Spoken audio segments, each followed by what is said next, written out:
sleeping stories.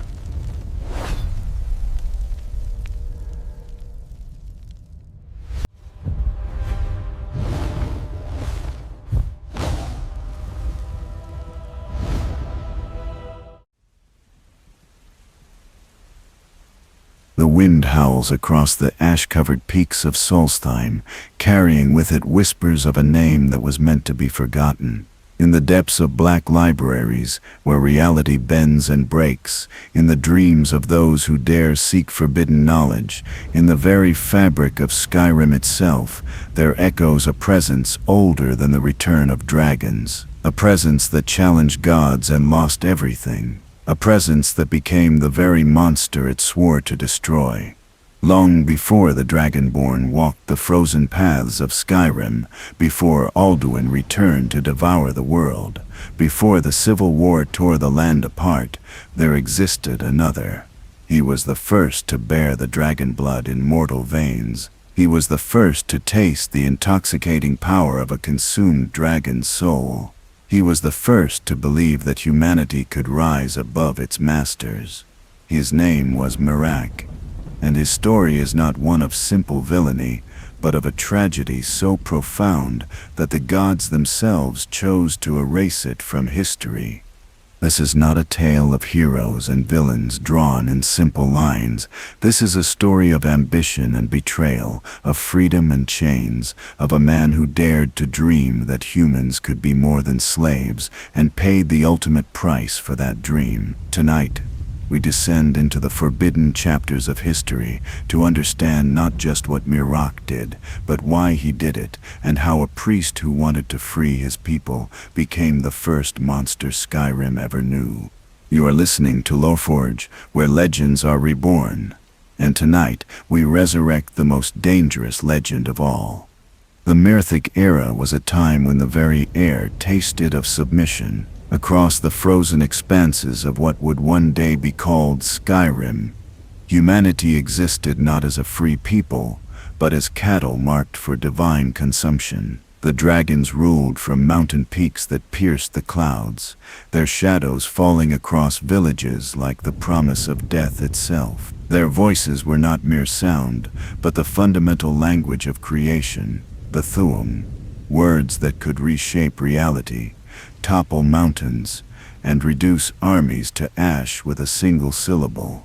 In those ancient days, to be human was to know your place beneath the scales of your betters. The dragon cult had woven itself into every aspect of mortal existence, a religious hierarchy that claimed to bridge the gap between the divine dragons and their human subjects. But this bridge was built on bones and watered with blood. The dragon priests, those masked intermediaries who claimed to speak for the dragons, held absolute power over life and death. They wore masks of gold and silver, their faces hidden behind cold metal, their hearts even colder. They were granted immortality by their dragon masters, a gift that came with the understanding that they would forever enforce the natural order of things.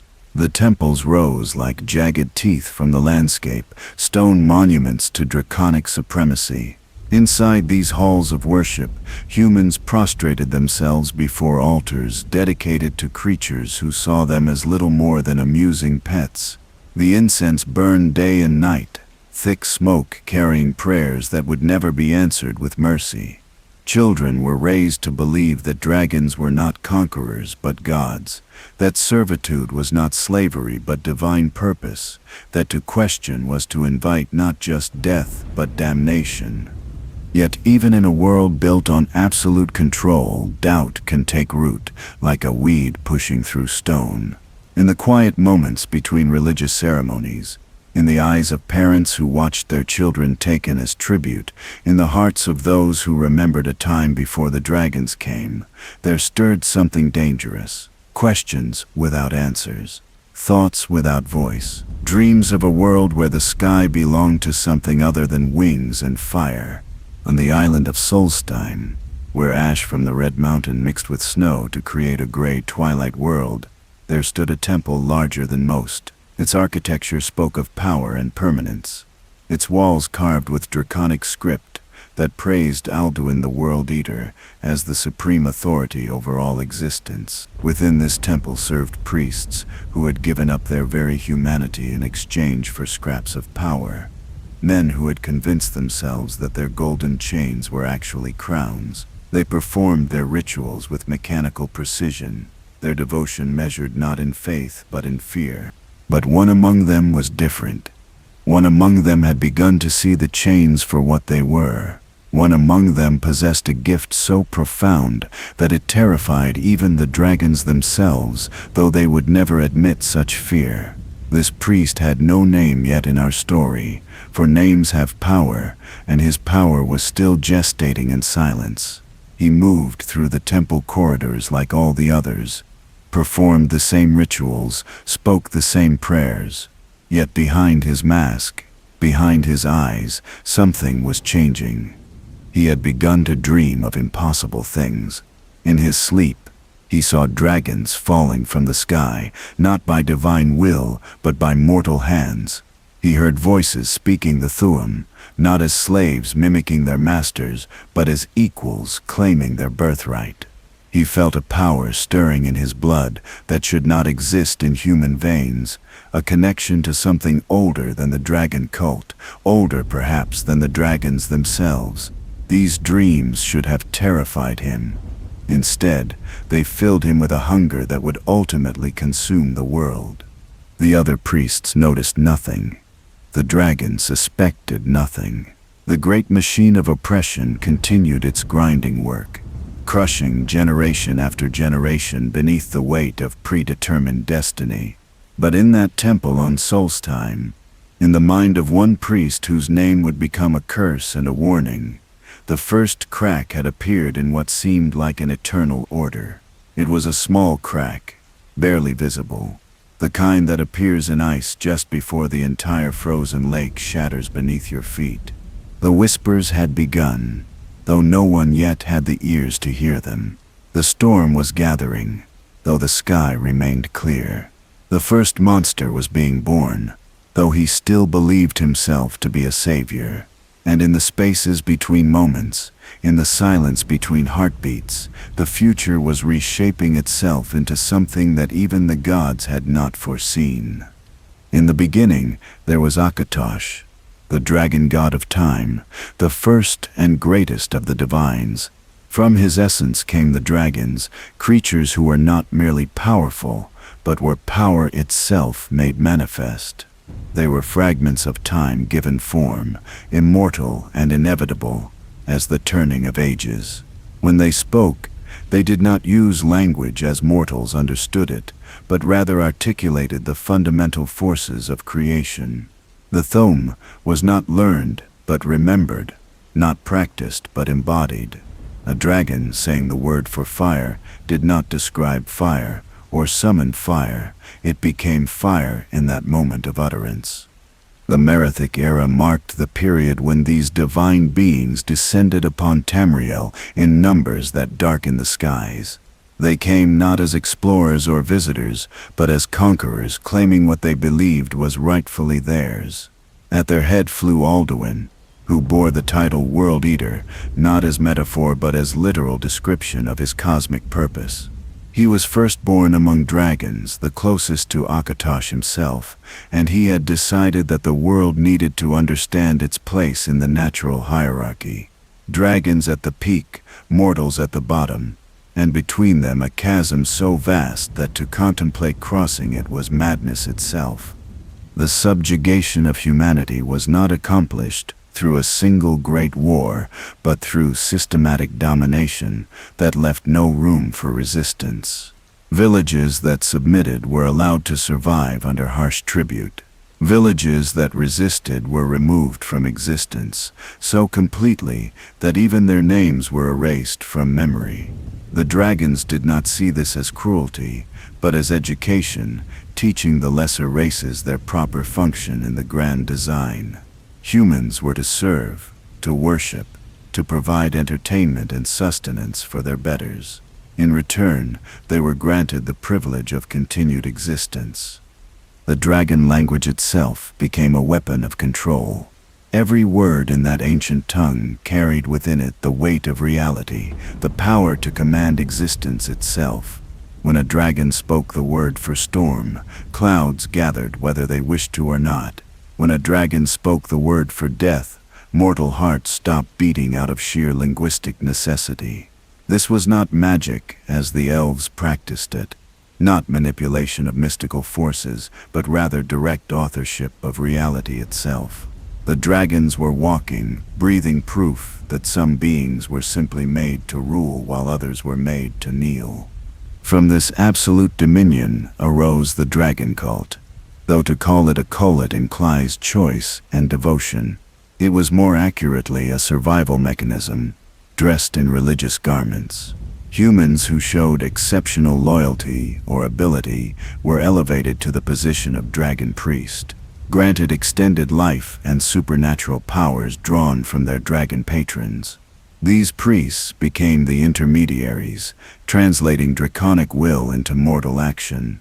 They built the temples, enforced the laws, collected the tributes, and most importantly, they convinced the common people that this system was not oppression, but divine order.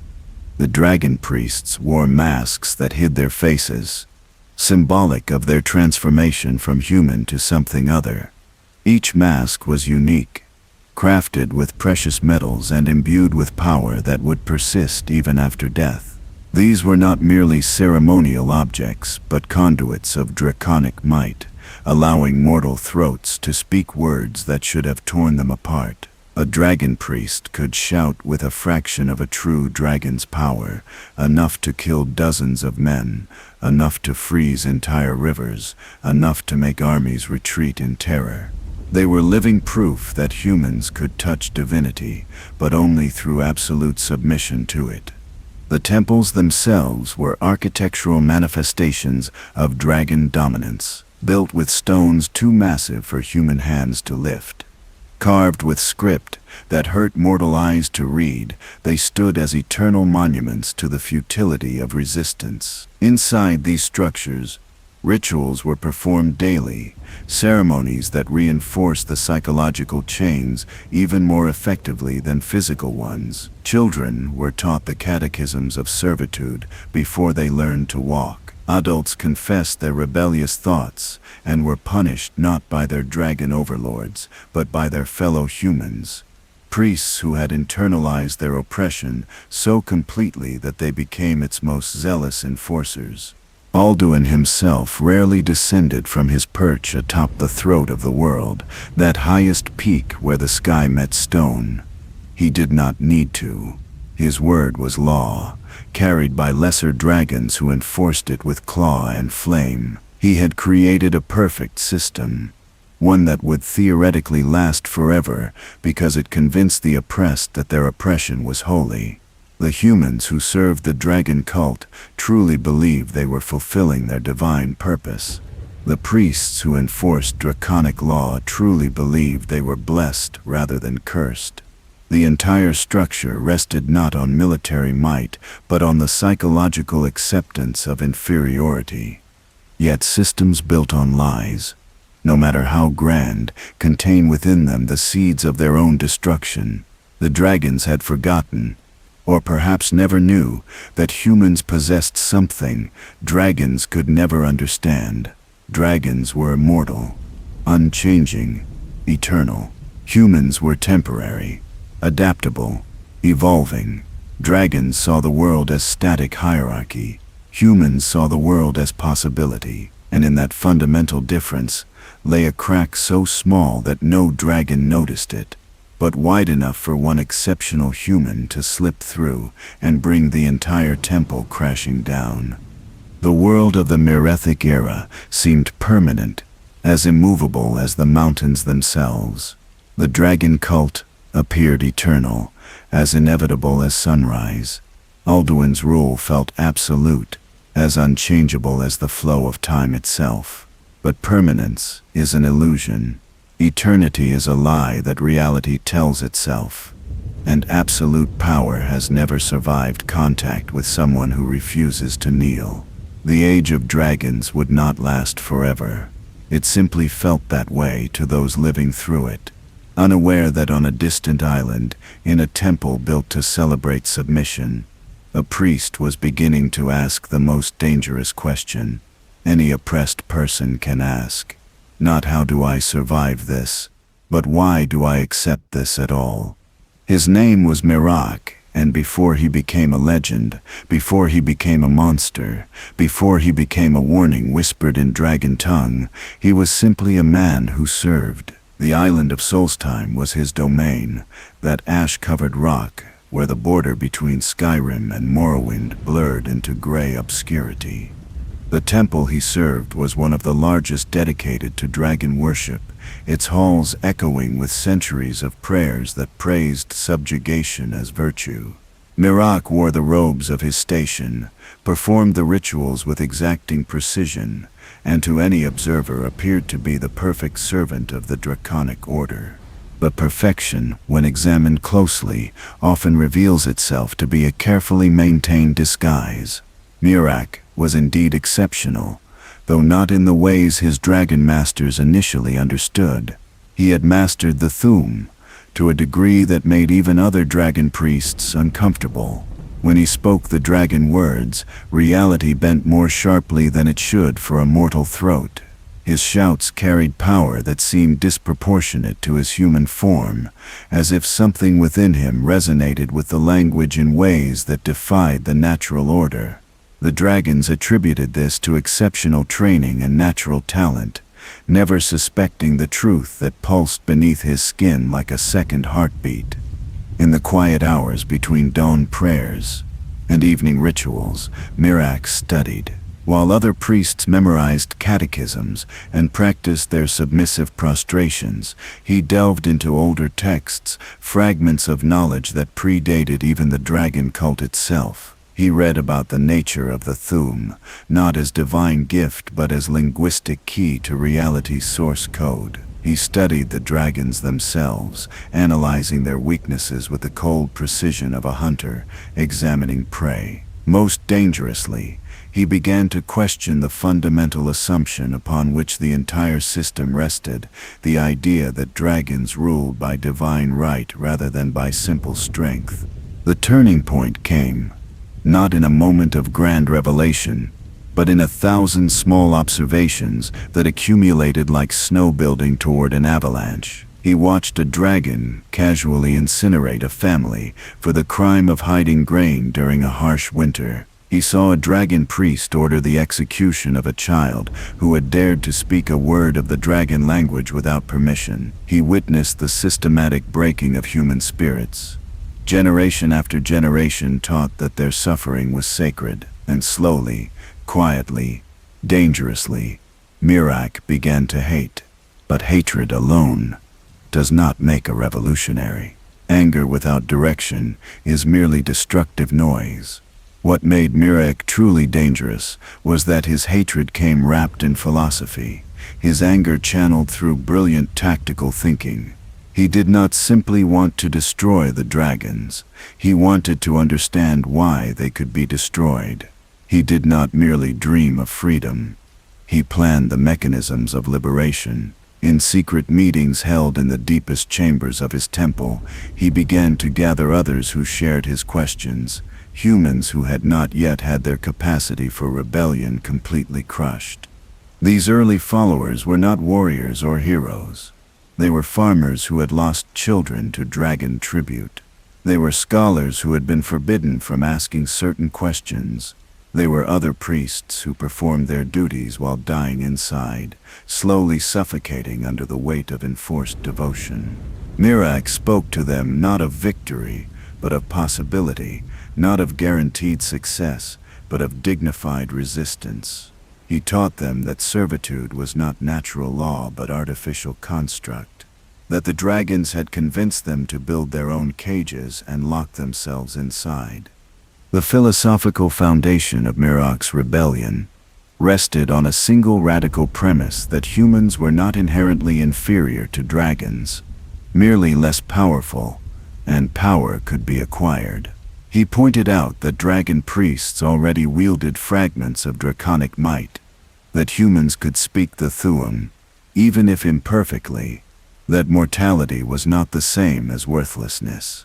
If dragons ruled through strength, then sufficient strength could overthrow them. If dragons commanded through the Thuum, then mastery of that language could level the field. The system was not ordained by cosmic law, but maintained by force, and force could be countered by greater force. Yet even as he built his coalition and refined his philosophy, Miraak knew that rhetoric alone would not topple gods. He needed something more, some advantage that would allow mortals to stand against creatures who could reshape reality with a word.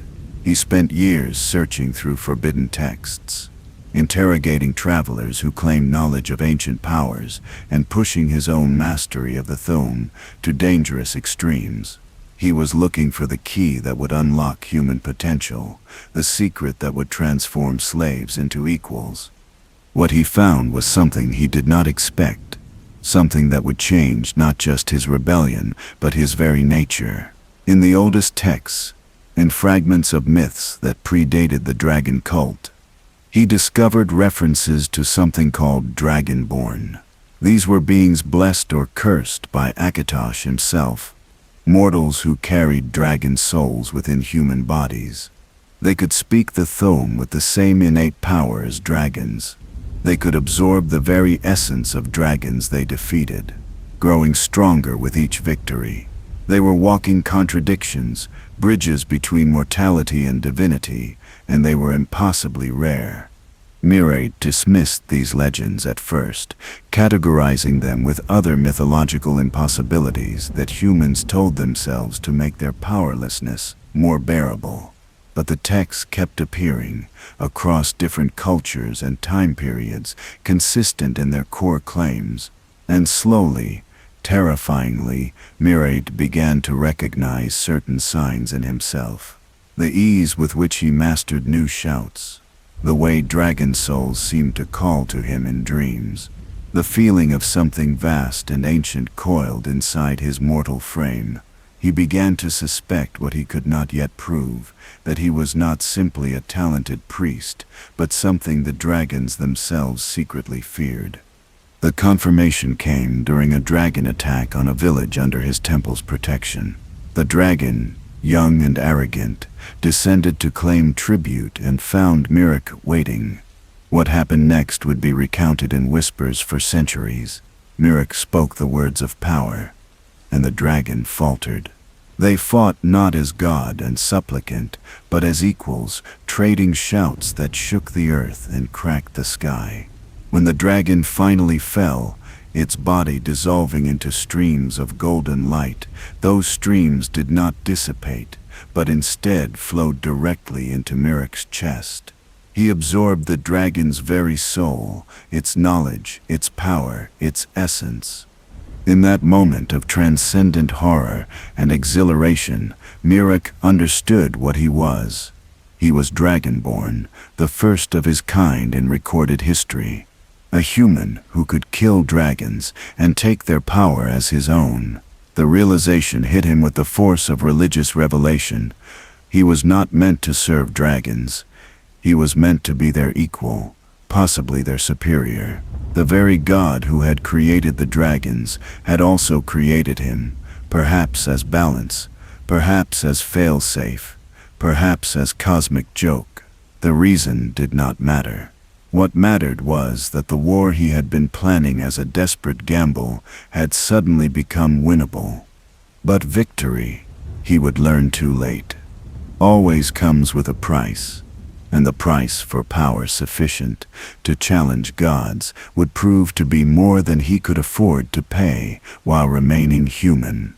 The priest who dreamed of freedom was about to discover that freedom has many definitions, and not all of them include remaining yourself. The absorption of that first dragon's soul changed everything. Miraak stood in the aftermath of battle, his body trembling with power that rewrote his very cellular structure. The knowledge contained within that dragon's essence flooded his mind like water breaking through a dam. He suddenly understood shouts he had never studied, saw weaknesses in draconic anatomy he had never observed, felt connections to the fabric of reality that no mortal should comprehend. But more than knowledge, more than power, what he gained was certainty. The dragons could be defeated because he could defeat them.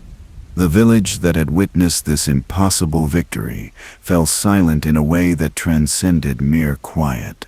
People stared at Miraak as if seeing him for the first time, recognizing that something fundamental had shifted in the order of existence. A dragon priest had killed a dragon not through clever tactics or lucky strikes, but through raw power that matched their supposed masters. The implications spread like ripples from a stone dropped in still water. If one dragon could fall, then all dragons could fall. If one man could rise, then all men could rise. The lie of eternal dragon supremacy had been exposed as nothing more than propaganda enforced by fear. Miraak did not waste time celebrating his revelation. He threw himself into training with obsessive intensity, pushing his newfound abilities to their absolute limits. He would disappear into the wilderness for weeks, returning exhausted and transformed, his eyes carrying the weight of knowledge that aged him beyond his years. He practiced shouts until his throat bled, mastered techniques that should have taken decades in mere months, and sought out every scrap of information about the Dragonborn that existed in written or oral tradition. He was no longer simply preparing for rebellion. He was becoming a weapon specifically designed to kill gods. But power of this magnitude does not go unnoticed, especially by those with everything to lose. The other dragon priests began to sense something wrong in their carefully ordered world. Miraak's temple on Solstheim had always been somewhat isolated, but now it seemed to exist in a bubble of separate reality. Reports reached the mainland of strange occurrences, of rituals not found in any approved texts, of prayers that praised human potential rather than dragon supremacy. Most disturbing were the whispers that Miraak could now speak the Thu'um with a power that rivaled the dragons themselves, that he had somehow transcended the limitations of his mortal form. The dragons themselves remained largely unaware, secure in their arrogance and convinced of their own invincibility. A few had heard rumors of the young dragon who disappeared near Solstheim, but dragons were territorial and solitary, their communication sporadic at best. The idea that a human, even a dragon priest, could pose a genuine threat to their kind was so absurd that most dismissed the very suggestion as impossible. This blindness, born from millennia of unchallenged dominance, would prove to be their greatest weakness. Miraak understood that his advantage lay in striking before the dragons could organize a response. He began coordinating with his network of followers, positioning them in temples and villages across northern Skyrim and Solstheim. He taught select individuals the basics of true Thu'um mastery, not the weak imitations permitted to dragon priests, but the real thing, the power that could actually harm dragons. He forged alliances with those dragon priests who had grown weary of servitude, appealing to their suppressed ambitions and long-buried resentments. Slowly, carefully, he built an army not of warriors but of believers who had been given reason to hope. Yet even as he prepared for open war, Miraak felt something darkening inside him. The dragon souls he absorbed were not simply repositories of power, but fragments of consciousness, alien minds that merged with his own. Each soul brought with it the dragon's memories, their perspective, their fundamental nature. He began to see the world through predatory eyes, to feel the instinctive contempt dragons held for lesser beings, to understand on a visceral level why they believed themselves superior. The irony was not lost on him, that in gaining the power to free humanity, he was becoming less human with each victory. This transformation did not go unnoticed by his followers. Some saw the changes as necessary evolution, proof that humans could transcend their limitations. Others grew concerned at the coldness creeping into Miraak's demeanor, the way he sometimes spoke of humans in the third person, as if he no longer counted himself among them. But dissent was quickly silenced. Not through violence, but through the sheer magnetic force of Miraak's presence. When he spoke, people listened not because they feared him, but because something in his voice commanded attention on a primal level. The Dragonborn effect. Some called it an aura of destiny that made resistance feel futile. It was during this period of preparation that Miraak made his most dangerous discovery, one that would ultimately seal his fate, though he could not know it then. While researching ancient texts on the nature of dragon souls and the Dragonborn, he stumbled upon references to something called Apocrypha, a realm of oblivion that existed outside normal space and time.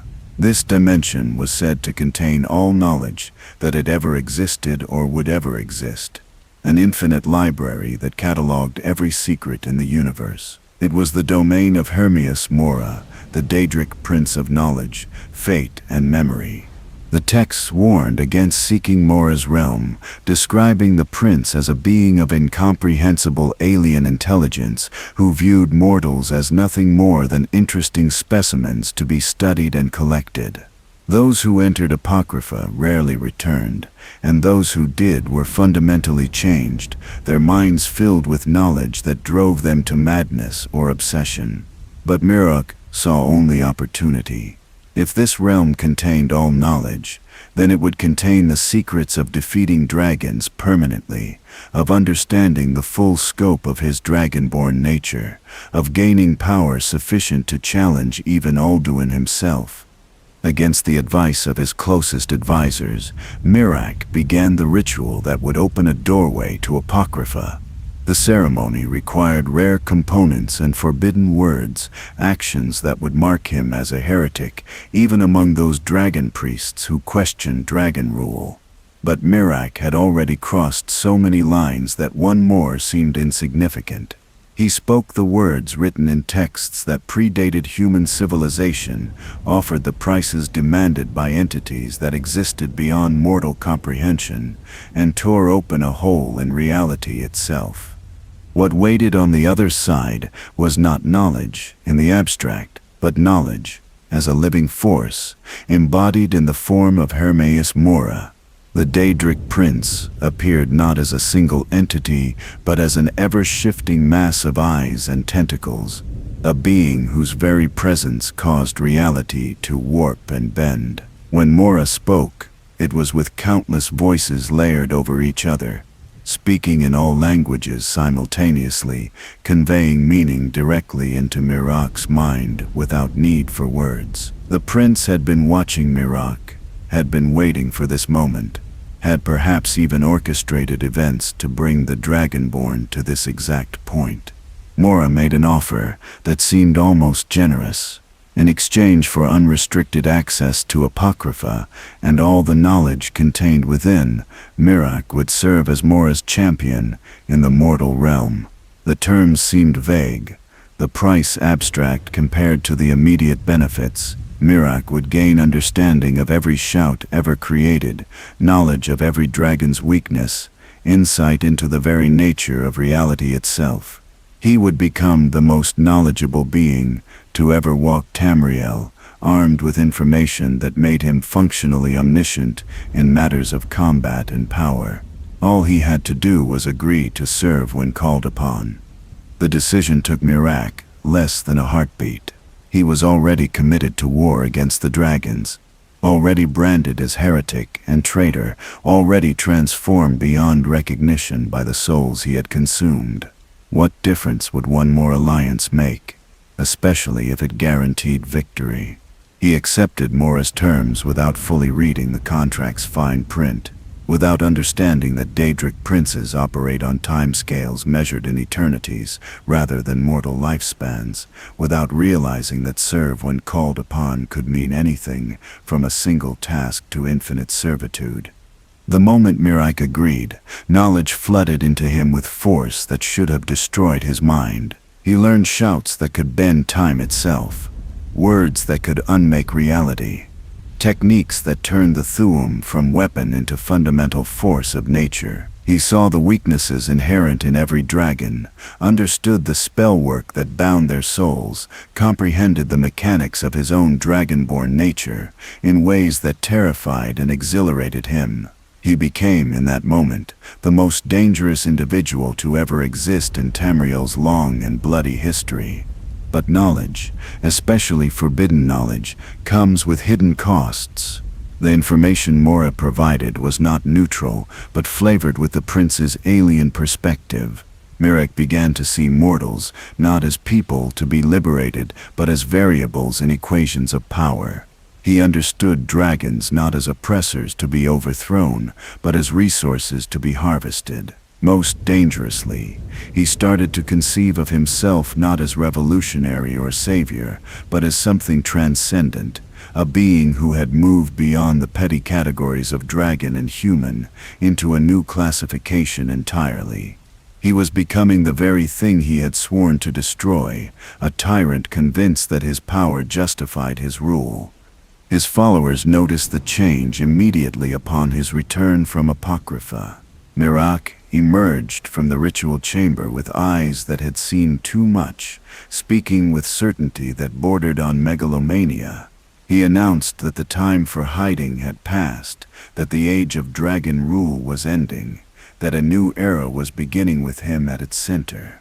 When questioned about the specifics of his plan, about the welfare of common people after the dragons fell, about what kind of society would replace the dragon cult, he dismissed such concerns as irrelevant details to be sorted after victory.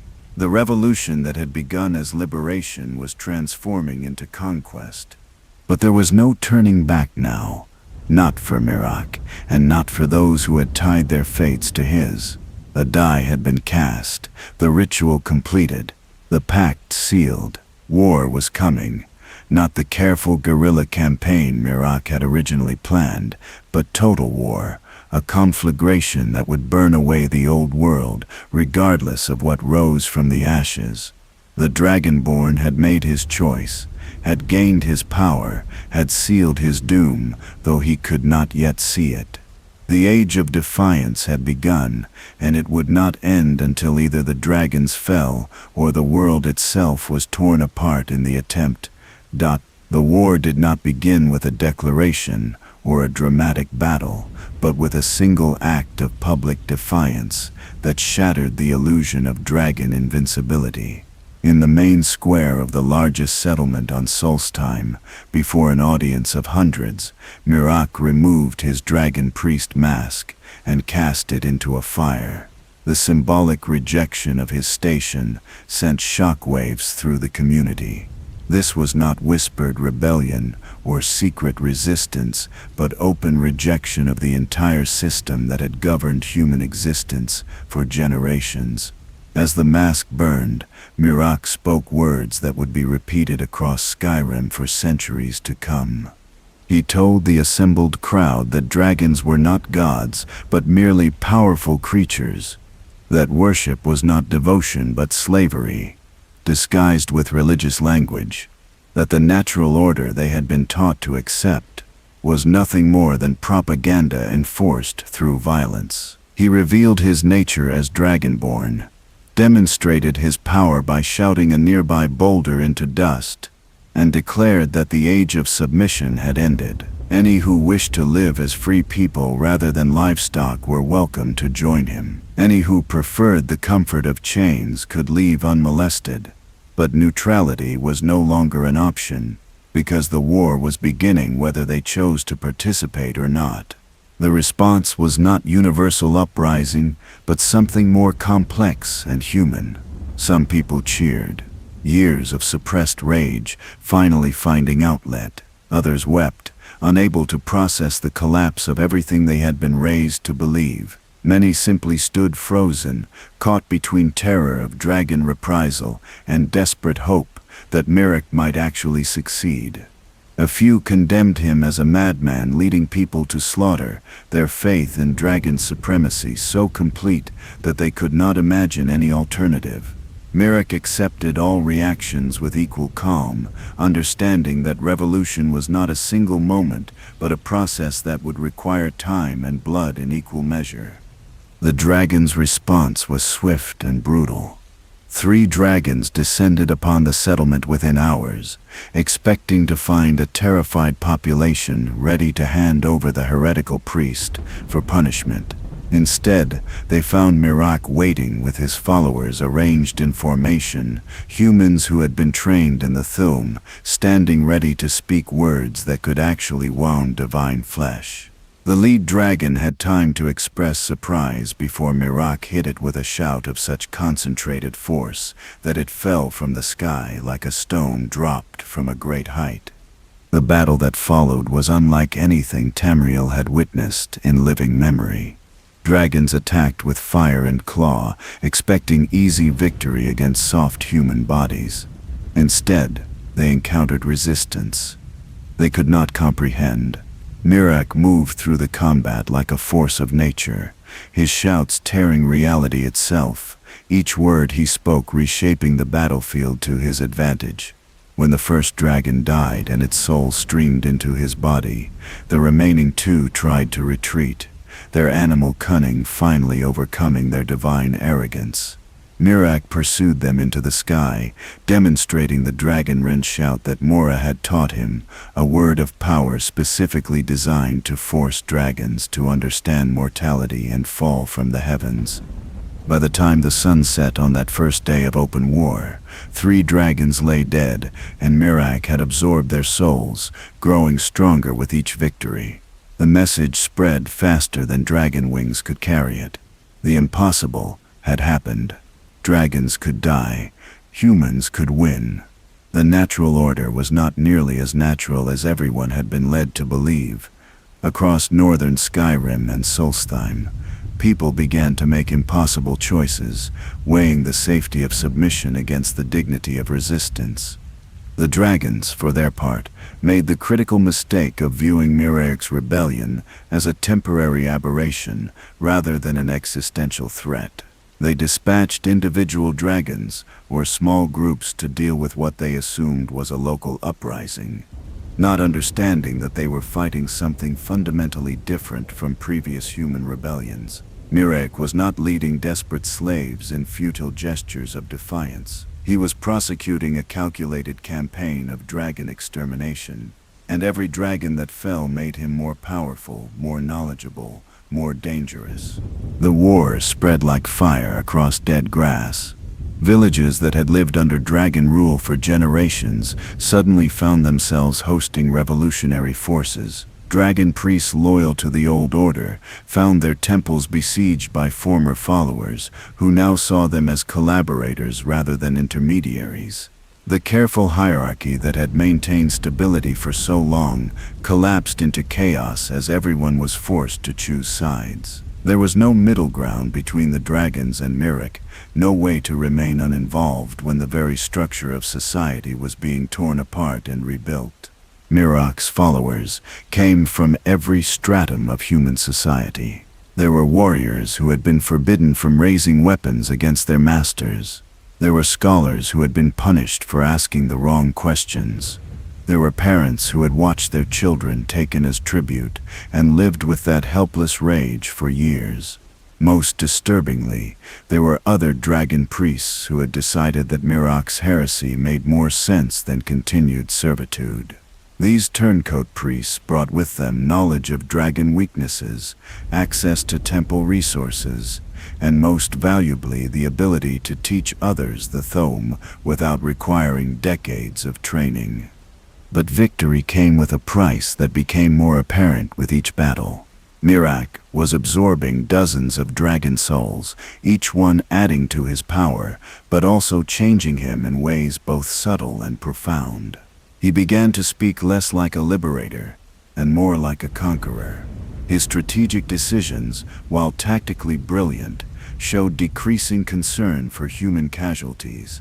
When questioned about civilian deaths caused by his tactics, he responded that freedom required sacrifice, that a few hundred deaths now would prevent thousands of deaths over generations of continued slavery.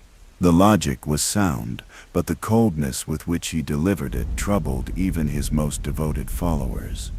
The transformation was not merely philosophical but physical and spiritual. Miraak's appearance began to change, his features taking on a subtle draconic quality that was disturbing to behold. His eyes reflected light like a reptile's. His skin developed a faint scale-like texture in certain lighting.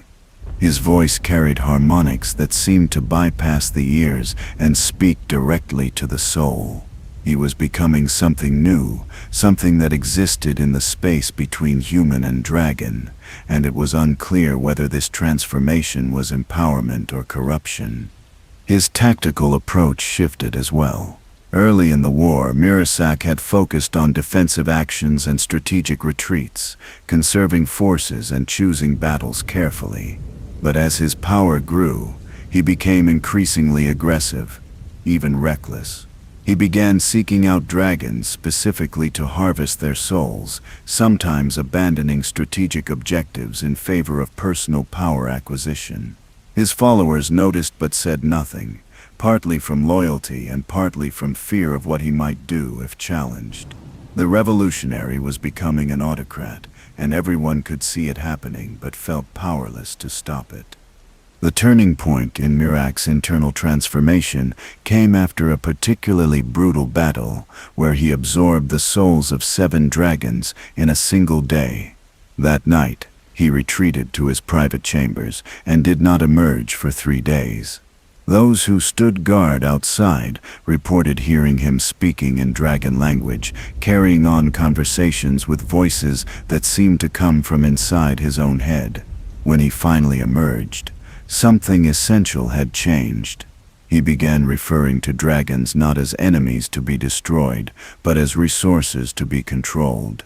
He spoke of humans not as people to be liberated, but as followers to be led. Most chillingly, he started planning for the world after the Dragon War, and his vision looked disturbingly similar to what he was fighting against. The other dragon priests, both those loyal to dragons and those who had joined Miraak's rebellion, began to understand that they had traded one tyrant for another.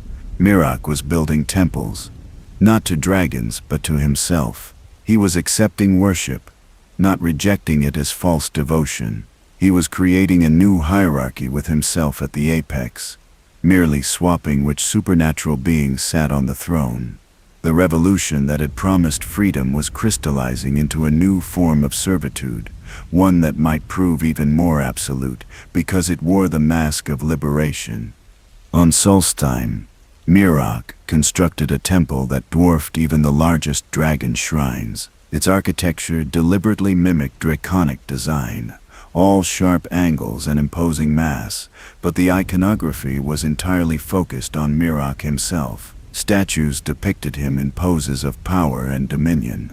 Murals showed his victories with artistic license that transformed battles into mythological events. Most disturbingly, he began training disciples not in liberation philosophy but in absolute loyalty to him personally. He was creating his own cult, complete with rituals, prayers, and the promise of power for the truly devoted. The dragons, finally grasping the scope of the threat, attempted to organize a coordinated response. Alduin himself descended from the throat of the world to assess the situation and coordinate a counter-offensive. But the World Eater discovered that organizing dragons was like herding cats made of fire and arrogance. Each dragon believed itself capable of handling Miraak individually. Each saw coordination as admission of weakness. Each viewed the situation through the lens of personal pride rather than collective survival. By the time they managed something resembling unified action, Miraak had already killed nearly a quarter of Skyrim's dragon population and grown strong enough to challenge even Alduin. The final phase of the Dragon War saw battles of such intensity that they literally reshaped the landscape. Entire forests burned, mountains cracked, rivers changed course. The Thome was deployed with such frequency and power that reality itself began to show strain. moments where the fabric of existence frayed and strange phenomena occurred. The sky would occasionally display colors that did not exist in normal spectrums. Time would hiccup, creating moments where the same second lasted for subjective hours. The boundary between mundus and oblivion grew thin in places, allowing entities from other planes to observe the conflict with varying degrees of interest. And through it all, Miraak grew stronger, more powerful, more isolated in his transcendence. He had begun the war as a man fighting for human freedom. He was ending it as something else entirely, a being who had consumed so much dragon essence that he barely remembered what it meant to be mortal. His followers still called him Liberator, still fought in his name, still believed they were building a better world. But anyone who looked closely could see the truth, written in his increasingly alien eyes. Miraak had won his war against the dragons by becoming one himself in all but physical form. And the tragedy was that he could not see it, or perhaps could see it, but no longer cared. His humanity buried beneath layers of absorbed dragon souls like archaeological strata, recording the death of who he used to be. The moment when everything changed came not in dramatic battle, but in quiet realization. Volok, the jailer, one of the most powerful dragon priests still loyal to the old order, stood in the ruins of a temple that Mira's forces had destroyed and understood with crystal clarity what the future held. If Miraak succeeded in killing all the dragons, he would not dismantle the system of divine tyranny, but simply replace its ruling class. The humans following him believed they were fighting for liberation, but Volok could see what they could not. Miraak was building an empire with himself as its immortal god-king, and his rule would be even more absolute than the dragons, because he understood humans in ways the dragons never could. Volok had earned his title through centuries of service, enforcing dragon law, but he was not mindless in his loyalty. He served the system because he believed it provided stability, because he thought the alternative was chaos and collapse. But watching Miraak's transformation had forced him to confront uncomfortable questions. Was stability purchased through oppression worth maintaining? Could order built on slavery ever be just? And most troubling, had the dragon cult created the very monster now threatening to destroy them by treating humans as property rather than people? These philosophical considerations weighed on him, but ultimately Volok was a pragmatist. Regardless of who deserved blame for creating Miraak, someone had to stop him before his ambition consumed the world. The decision to act against a fellow dragon priest was not made lightly. The dragon cult had strict hierarchies and protocols, and killing another priest without direct orders from a dragon was itself heretical. But Volok recognized that waiting for permission would mean waiting until it was too late. Miraak had already killed dozens of dragons and absorbed their power. With each passing day he grew stronger while his opponents grew weaker. If someone did not act soon, Miraak would become genuinely unstoppable, a force beyond anyone's ability to contain. Volok made peace with the fact that stopping Miraak would likely mean his own death and possibly eternal condemnation, but he had long ago accepted that some battles are worth fighting, even when victory is not guaranteed. Gathering forces to oppose Miraak proved easier than expected, not because people opposed his goals, but because they feared his methods and distrusted his intentions. Several dragon priests who had initially supported the rebellion had grown disturbed by Miraak's increasingly megalomaniacal behavior. Even some of his human followers whispered doubts in private, though none dared voice them publicly. Volok leveraged these concerns, building a coalition united not by loyalty to dragons, but by recognition that Miraak represented a threat potentially worse than what they were trying to escape. The confrontation was arranged through intermediaries, a formal challenge issued in the ancient traditions that predated even the dragon cult. Miraak could have ignored the challenge, could have sent subordinates to deal with Volok, while he continued his dragon hunts. But pride, that most draconic of traits, would not allow him to appear weak by avoiding single combat. He accepted the challenge, perhaps genuinely believing that crushing Valok would cement his authority, or perhaps simply eager to absorb the soul of such a powerful opponent. Either way, he agreed to meet on neutral ground, on Solstime's highest peak, where the outcome would be witnessed by both his followers and his enemies. The two dragon priests faced each other on a mountain summit, where the wind howled with voices that seemed almost conscious. Both wore their masks, ancient artifacts of power that amplified their already formidable abilities. Both had spent centuries mastering the Thu'um, learning to speak words that could reshape reality.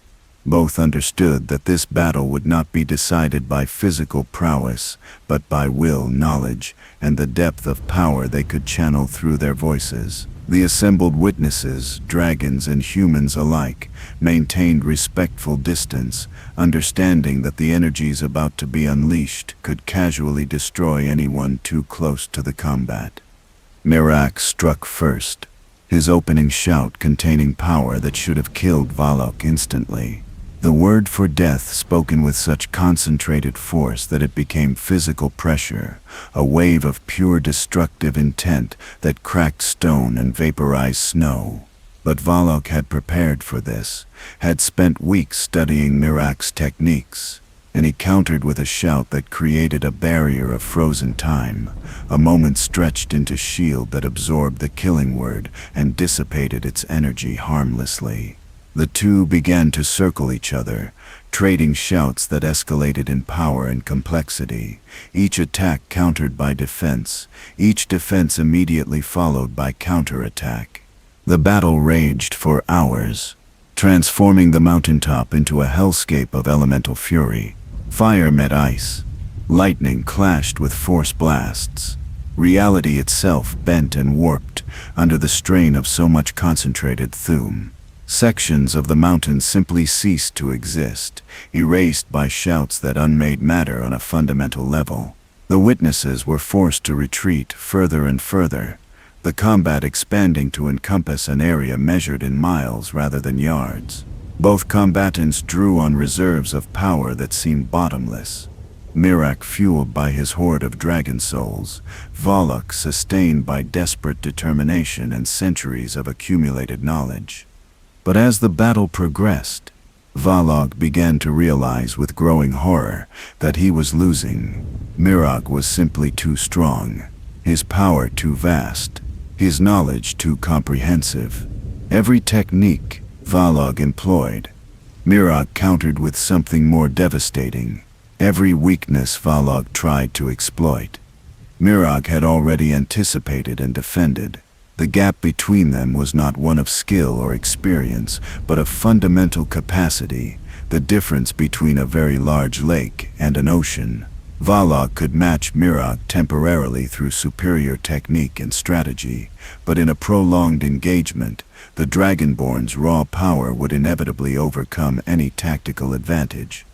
Miraak seemed to recognize his opponent's realization and allowed himself a moment of theatrical cruelty. He removed his mask mid-combat, revealing features that were now more draconic than human, eyes that glowed with absorbed souls, skin that seemed to shift and change, as if unable to maintain consistent form. He spoke not in the heat of battle, but with cold certainty, explaining to Valak that resistance was futile, that the old order was dead, that a new age was beginning with him as its singular authority. He offered Valak the chance to kneel, to serve, to accept the inevitable with whatever dignity submission could provide.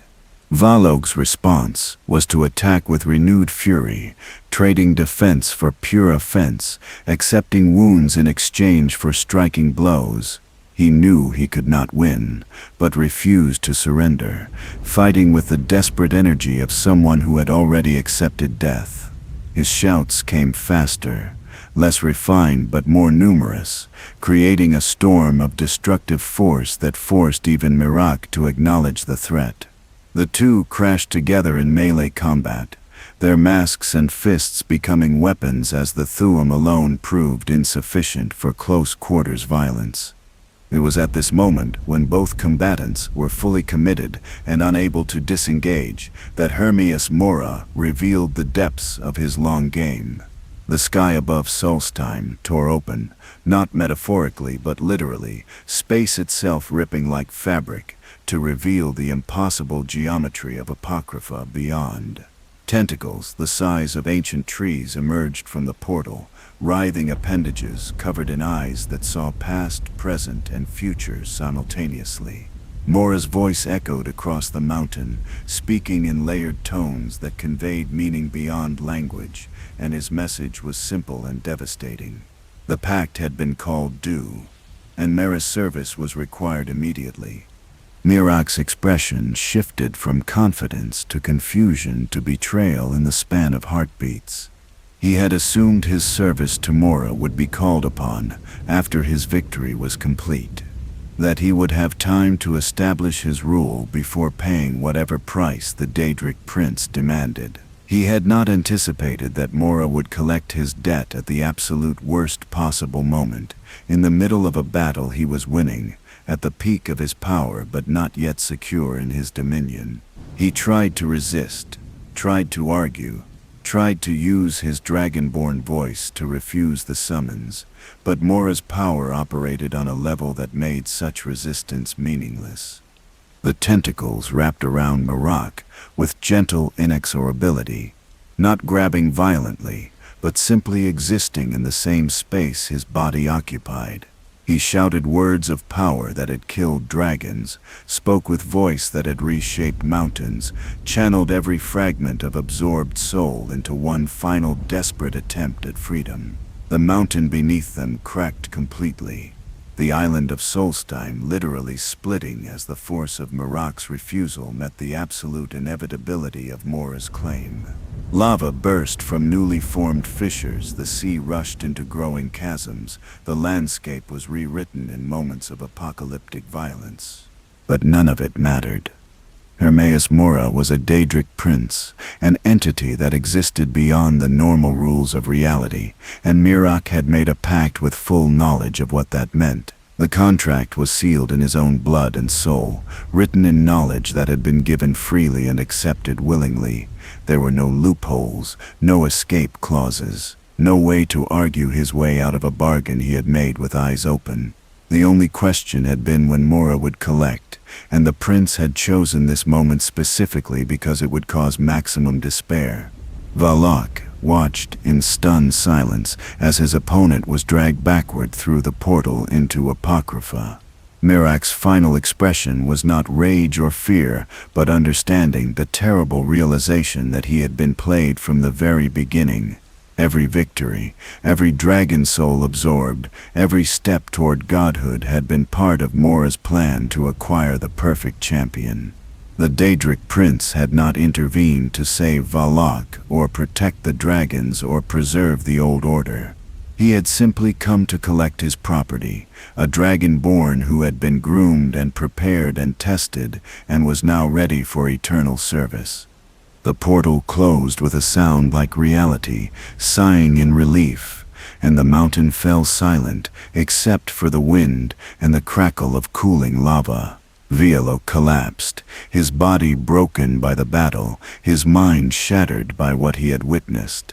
Miraak's followers stood frozen in shock, unable to process the disappearance of their leader, unsure whether to mourn or celebrate, or simply flee. The dragons who had observed the battle flew away quickly, deeply unsettled by the reminder that there existed powers greater than themselves, entities that could casually pluck even a dragonborn from the world as easily as a human picks a flower. The aftermath of Miraak's disappearance was anticlimactic in the way that true tragedies often are. His rebellion collapsed within days, his followers scattering to the winds, many of them hunted down by vengeful dragons in the years that followed. His temples were buried or destroyed, his name forbidden, his story twisted into a cautionary tale about the dangers of hubris and heretical ambition. The dragon cult remained in power, though weakened, and would eventually fall not to internal revolution, but to external forces decades later. The island of Solstheim bore permanent scars from the battle, its geography forever altered, its very soil saturated with residual power that would cause strange phenomena for millennia.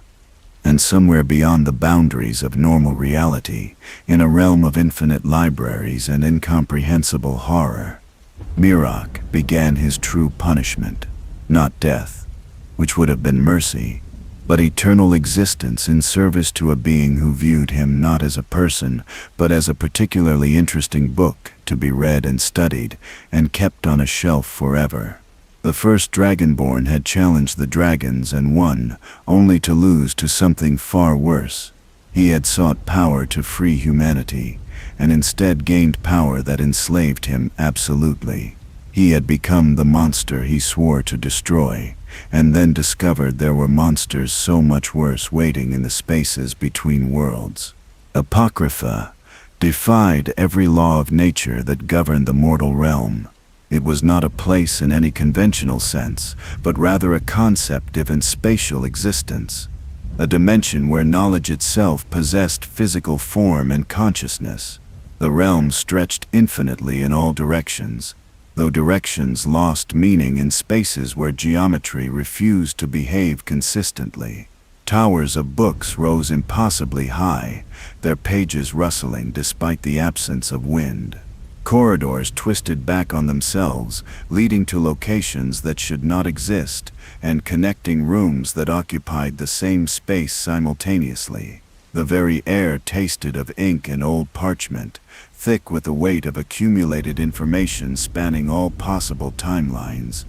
Miraak materialized in this nightmare realm, still wearing his armor, still carrying his weapons, still possessing all his accumulated power. For a brief moment, he dared to hope that he might fight his way free, that his Thuum might tear open a passage back to Mundus, that his dragonborn nature would protect him from complete subjugation. Then Hermaeus Mora manifested fully, and all such hopes dissolved like morning frost under harsh sunlight. The Daedric Prince was not a singular being, but an endless writhing mass of tentacles and eyes, a presence so vast that looking at him required perceiving multiple dimensions simultaneously. When Mora spoke, his words bypassed sound entirely, meaning appearing directly in consciousness, like thoughts that originated from outside the self.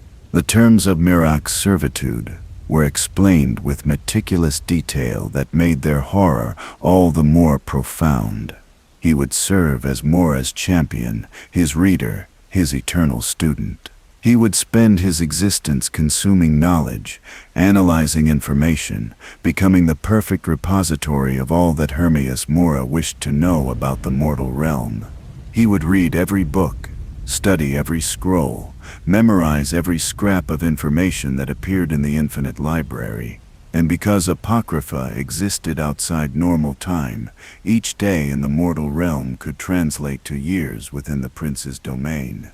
Miraak would live centuries between heartbeats of the world he had left behind, aging and learning, and going mad and recovering, and going mad again in cycles that would never end. The first century was the worst, though calling it a century was misleading, given the fluid nature of time and oblivion. Miraak raged against his imprisonment, shouting at the walls of twisted knowledge, attacking the seekers who served as Mora's librarians, attempting to force open portals through sheer application of will and power. But Apocrypha was not a place one could escape through force. It was Mora's domain completely, every atom of its existence under the prince's absolute control. When Miraak attacked, the realm simply absorbed his violence and used it to generate new books documenting his futile resistance. When he shouted words of power, they echoed back, transformed into philosophical treatises on the nature of defiance and its ultimate pointlessness. Slowly, inevitably, Miraak's resistance crumbled, not because he lost hope, though he did, but because the alternative to cooperation was worse. The Seekers had ways of encouraging compliance, methods that did not damage the body, but broke the mind through exposure to information too vast for mortal consciousness to process. They would force him to read passages from books written in languages that predated existence, texts whose very comprehension caused psychological pain. They would show him knowledge of futures that might be, tormenting him with visions of worlds where he had succeeded, where his rebellion had freed humanity, where he ruled as benevolent king rather than tyrant in waiting. These glimpses of what could have been were more effective torture than any physical punishment. Eventually, Merethic began to read, because reading was easier than resisting. He started with simple texts, histories of Tamriel he already knew, finding strange comfort in familiar information. But Apocrypha's library was not organized chronologically or alphabetically or by any system mortal minds could intuitively grasp. One book about farming techniques in the First Era might sit next to a tome describing the heat death of the universe, which shared a shelf with a children's story from a culture that had never existed. Merethic found himself reading constantly, not by choice but because the alternative was confronting the crushing isolation of existence in a dimension designed to destroy sanity through sheer alien incomprehensibility. Time became meaningless in ways that transcended mere duration. Miraak would read for what felt like minutes and discover decades had passed in Mundus. Other times, he would spend subjective years studying a single text only to find that no time at all had elapsed in the mortal realm. Nora controlled the flow of moments with casual cruelty, speeding and slowing Miraak's perception to maximize despair. During periods of accelerated time, Miraak aged rapidly, his body deteriorating until he seemed ancient and withered. Then Mora would restore him, rewinding his physical form to its prime while keeping all the memories of decay and decline. The Dragonborn learned that immortality was not freedom from death but imprisonment within a body that could not escape through the mercy of ending. The knowledge he accumulated was both blessing and curse. Miraak learned secrets that would have made him invincible had he possessed them during his rebellion. He discovered shouts that could stop time completely, words that could unmake reality itself, techniques that would have allowed him to challenge even Alduin on equal terms. He studied the fundamental nature of dragon souls and understood too late that he could have absorbed their power without also absorbing their essence, that he had needlessly corrupted himself by choosing the fastest path to power rather than the wisest one. Every piece of knowledge came with the bitter recognition of how it could have changed his fate if only he had known it earlier. But the cruelest knowledge was historical. Through Mora's books, Miraak could observe the mortal world in real time, watching ages pass like pages turning in a cosmic chronicle. He saw the Dragon War end not through human victory but through draconic exhaustion and eventual retreat. He watched his former followers executed or scattered, his temples destroyed, his very name erased from official records. The dragons did not fall as he had predicted, but their rule gradually weakened over centuries until they became myths rather than masters. The freedom he had fought for came eventually, achieved not through his rebellion but through the slow grinding wheels of historical change. Most painful was watching other Dragonborn appear throughout history. He observed them from his prison, these individuals who carried the same blessing or curse he possessed, and saw how differently their stories unfolded. Some became great heroes, saving the world from apocalyptic threats. Others lived quiet lives, never even knowing what they were. A few became tyrants in their own right, proving that the capacity for corruption existed in all who wielded such power. Miraak studied each one obsessively, analyzing their choices, understanding their mistakes, knowing with absolute certainty that he could have guided them, taught them, helped them avoid the pitfalls that had destroyed him. but he was trapped behind infinite walls of pages and possibility, able only to watch and never to intervene. The isolation was perhaps worse than the torment. Apocrypha contained other prisoners, other mortals who had made bargains with Mora and found themselves similarly trapped. But communication between inmates was discouraged, the library's layout ensuring that encounters remained rare and brief. When Miraak did meet other prisoners, he found them universally broken, their minds fragmented by centuries or millennia of exposure to knowledge that eroded sanity like water wearing away stone. They spoke in riddles and madness, their identities dissolved into the accumulated information they had consumed. Miraak saw his own future in their empty eyes and understood that eventually he too would cease to be a person and become merely another repository of facts without context or meaning. Yet something in Miraak refused to fully break. Some core of identity that proved more resilient than Mora had anticipated. Perhaps it was his dragonborn nature. That fragment of Akatosh's power that existed beyond even Daedric control. Perhaps it was simply stubbornness, the same quality that had driven him to rebellion in the first place. Whatever the reason, Miraak maintained his sense of self, even as centuries became millennia, even as the world he had known transformed beyond recognition.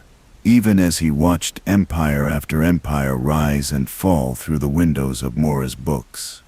He learned to navigate Apocrypha's impossible geography, discovered shortcuts through the labyrinthine libraries, befriended some of the seekers who proved marginally less hostile than others. He found sections of the library that Mora visited rarely, quiet corners where he could think without constant surveillance. In these stolen moments of privacy, Miraak planned, not escape, which he had long ago accepted was impossible, but something more subtle and dangerous. If he could not leave Apocrypha, perhaps he could extend his influence beyond it. If he could not physically return to Tamriel, perhaps his consciousness could touch the mortal realm through other means.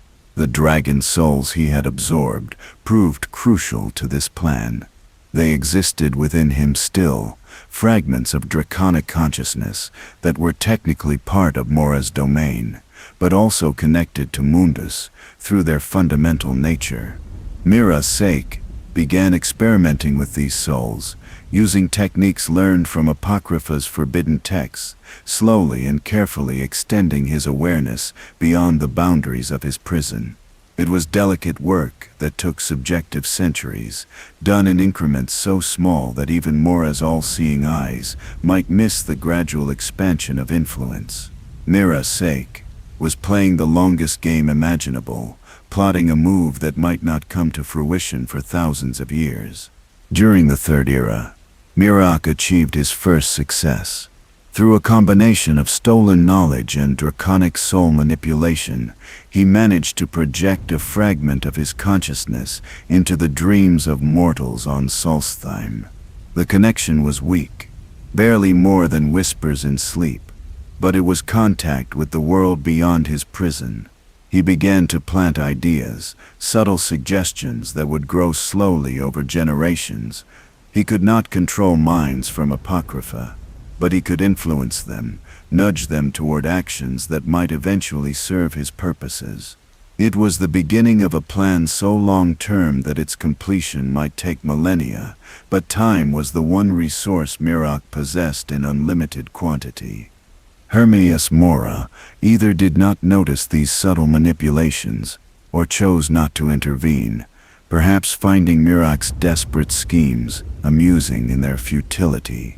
The Daedric Prince had eternity to observe his champion's attempts at rebellion, secure in the knowledge that no mortal cleverness could overcome the fundamental reality of their bargain. Miraak belonged to Mora completely, bound by contracts written in the language of reality itself, imprisoned in a realm where the prince's word was literally law. Any escape attempt, no matter how clever or prolonged, would ultimately fail because success was definitionally impossible within the rules that governed Apocrypha. But Miraak had learned patience through his imprisonment. had developed a capacity for long-term thinking that transcended human limitations. He was no longer the impulsive revolutionary who had challenged the dragons, no longer the power-hungry tyrant who had built temples to himself. Millennia of isolation had burned away everything except essential purpose. He had become something closer to concept than person, an idea of vengeance and freedom that maintained itself through sheer force of will across impossible spans of time. He would wait for the perfect moment, would prepare for opportunities that might not arise for ages, would endure because the alternative was accepting defeat. And some part of him, the part that had once dared to challenge gods, refused to surrender, even to inevitability itself. The Fourth Era brought changes that Miraak sensed from his prison. Dragons were returning to Skyrim, called back by Alduin's resurrection. The World Eater walked Tamriel again, attempting to fulfill his purpose of ending the current Kalpa and beginning the cycle anew. And most importantly, a new Dragonborn had appeared, one who would be forced to stop Alduin, one who would grow powerful quickly through necessity and desperation. Miraak observed these developments with interest that transcended mere curiosity. Here, finally, was the opportunity he had been cultivating across millennia. Another Dragonborn, one who would be forced to become strong, one who might be manipulated, or replaced or used as a key to unlock the door of his eternal prison. The endgame was beginning, though whether it would lead to freedom or simply a different form of imprisonment remained unknown. Miraak had learned that Hermaeus Mora's games had layers within layers, that what seemed like opportunity was often just another form of trap. But he had also learned that the only guaranteed failure was refusing to try. He had challenged dragons and lost, had made bargains with Daedric Princes and been betrayed, had spent millennia as a prisoner in a realm of infinite knowledge. What was one more gamble when he had already lost everything, when he had nothing left to lose except the fading hope that someday, somehow he might feel the wind of Tamriel on his face one final time before the universe itself ended. Section 9. The Return Awakens. Fourth Era, Resurrection. The island of Solstheim in the Fourth Era was a place haunted by multiple catastrophes, each layer of tragedy built upon the last, until the very stones seemed to weep with accumulated sorrow. The Red Mountain's eruption in the year 4E5 had covered the southern portion of the island in volcanic ash, transforming lush forests into gray wastelands where the sun struggled to penetrate the perpetual haze.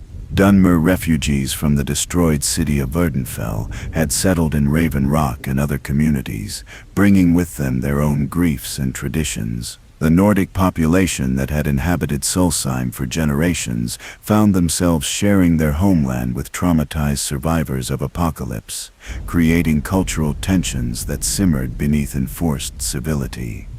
But beneath these recent disasters lay older wounds, scars that predated even the dragon cult's rise to power. Miraak's temple still existed on the island, buried under centuries of accumulated earth and ash, its chambers preserved like insects in amber. The battle between Miraak and Valak had literally split Solstheim, creating geographical features that should not exist naturally, zones where the laws of physics operated differently due to residual Thuum saturation. The island was built on a foundation of ancient power and older pain, and in the Fourth Era, both were beginning to stir. The first signs were subtle enough that most people dismissed them as stress-induced nightmares or effects of ash inhalation. Residents of Solstheim began reporting strange dreams, visions of a masked figure standing in a temple decorated with dragon iconography. The figure never spoke in these dreams but emanated a presence that was simultaneously comforting and terrifying, like a parent who promised protection while holding a knife behind their back. People woke from these visions feeling compelled to do things they could not logically explain, small actions that seemed meaningless in isolation, but formed patterns when viewed collectively. Some people found themselves walking to specific locations on the island, sites that held no personal significance, standing in apparently random spots, as if waiting for instructions that never came. Others began drawing symbols they had never seen before, draconic script that they could not read, but felt compelled to reproduce with obsessive accuracy. A few individuals started speaking in dragon language during their sleep, shouting words of power that occasionally manifested physical effects, cracking windows or causing objects to move without physical contact. The population initially treated these incidents as isolated oddities, but as they increased in frequency and intensity, a pattern emerged that was impossible to ignore. The person most affected was a miner named Sindiri, who had worked the excavation sites around Raven Rock for years without incident. She began experiencing visions so powerful that she would collapse mid-shift, her mind overwhelmed by images of ancient temples and masked priests. When she recovered, she would speak with certainty about the location of buried ruins, structures that official maps insisted did not exist. Several times, excavation teams followed her guidance skeptically and discovered exactly what she had described: chambers and passages that had been sealed for millennia. Sindiri became simultaneously valued for her uncanny knowledge and feared for the implications of how she acquired it. The dreams intensified and spread like contagion, affecting not just residents of Solstheim but visitors from the mainland. Traders, who spent a single night on the island, reported nightmares about dragons and temples, visions that followed them back to Skyrim and persisted for weeks. Ship captains began avoiding Solstheim routes when possible, and those who still made the journey reported that their crews experienced disturbing synchronicity in their dreams, multiple people sharing identical nightmares on the same nights. The phenomenon could not be attributed to local conditions or environmental factors because it affected people regardless of where on the island they stayed or what precautions they took. Then, the standing stones across Skyrim began to malfunction. These ancient megalithic structures, which granted blessings to those who activated them, started exhibiting strange behavior. The Mage Stone would occasionally grant warrior abilities. The Thief Stone would provide healing usually associated with the Lover Stone, and all of them displayed temporary instability, where their effects would flicker in and out of existence. Scholars studying the phenomenon discovered that the stone's power was being drained somehow, energy siphoned away to an unknown destination, through channels that should not exist. When they traced the energy flows, all paths led back to Solstheim. On the island itself, a cult had begun to form without any conscious organization or leadership. People who experienced the most intense dreams started gathering in abandoned buildings, drawn together by compulsions they could not explain. They performed rituals they had learned in visions, spoke phrases in dragon language they did not understand, and constructed altars to something they could not name. When questioned by authorities, they displayed the glassy-eyed conviction of true believers, insisting that they were preparing for the return of their master, though none could articulate who this master was, or why his return required such specific ceremonies. The cult's activities centered around excavating Miraak's buried temple. They worked with obsessive dedication, digging through ash and earth with inadequate tools, ignoring weather and exhaustion and injury. Many of them died in the attempt, crushed by collapsing tunnels or overcome by toxic gases from volcanic vents, disturbed by their digging.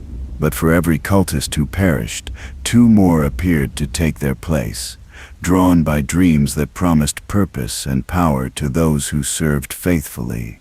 The temple slowly emerged from its grave, ancient stonework revealed to sunlight for the first time in thousands of years. As the temple's exposure increased, so did the strange phenomena affecting Solstheim. Reality itself seemed to thin in the area around the excavation site. People reported seeing figures that did not cast shadows, hearing voices that came from no discernible source, experiencing moments where time flowed incorrectly, minutes lasting hours or hours passing in apparent seconds. The boundary between the physical world and Apocrypha was weakening, Miraak's consciousness bleeding through the cracks like water seeping through a failing dam. The most alarming development involved dragons. With Alduin's return, dragons had reappeared across Skyrim, attacking settlements and reclaiming their ancient dominance. But dragons near Solstheim exhibited bizarre behavior. They would begin attacking as expected, but mid-assault would suddenly stop, hovering in confusion as if listening to commands only they could hear.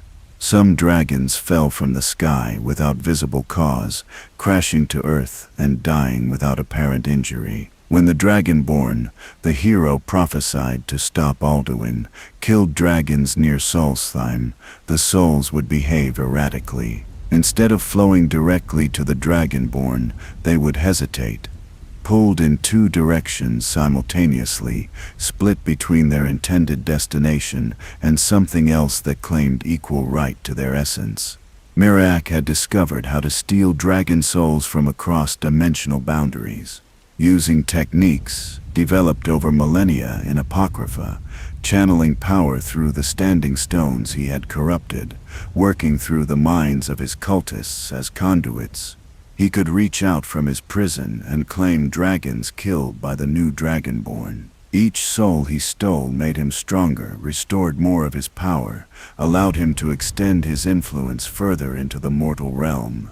He was feeding on the very campaign against Alduin, growing powerful on the deaths meant to empower his successor.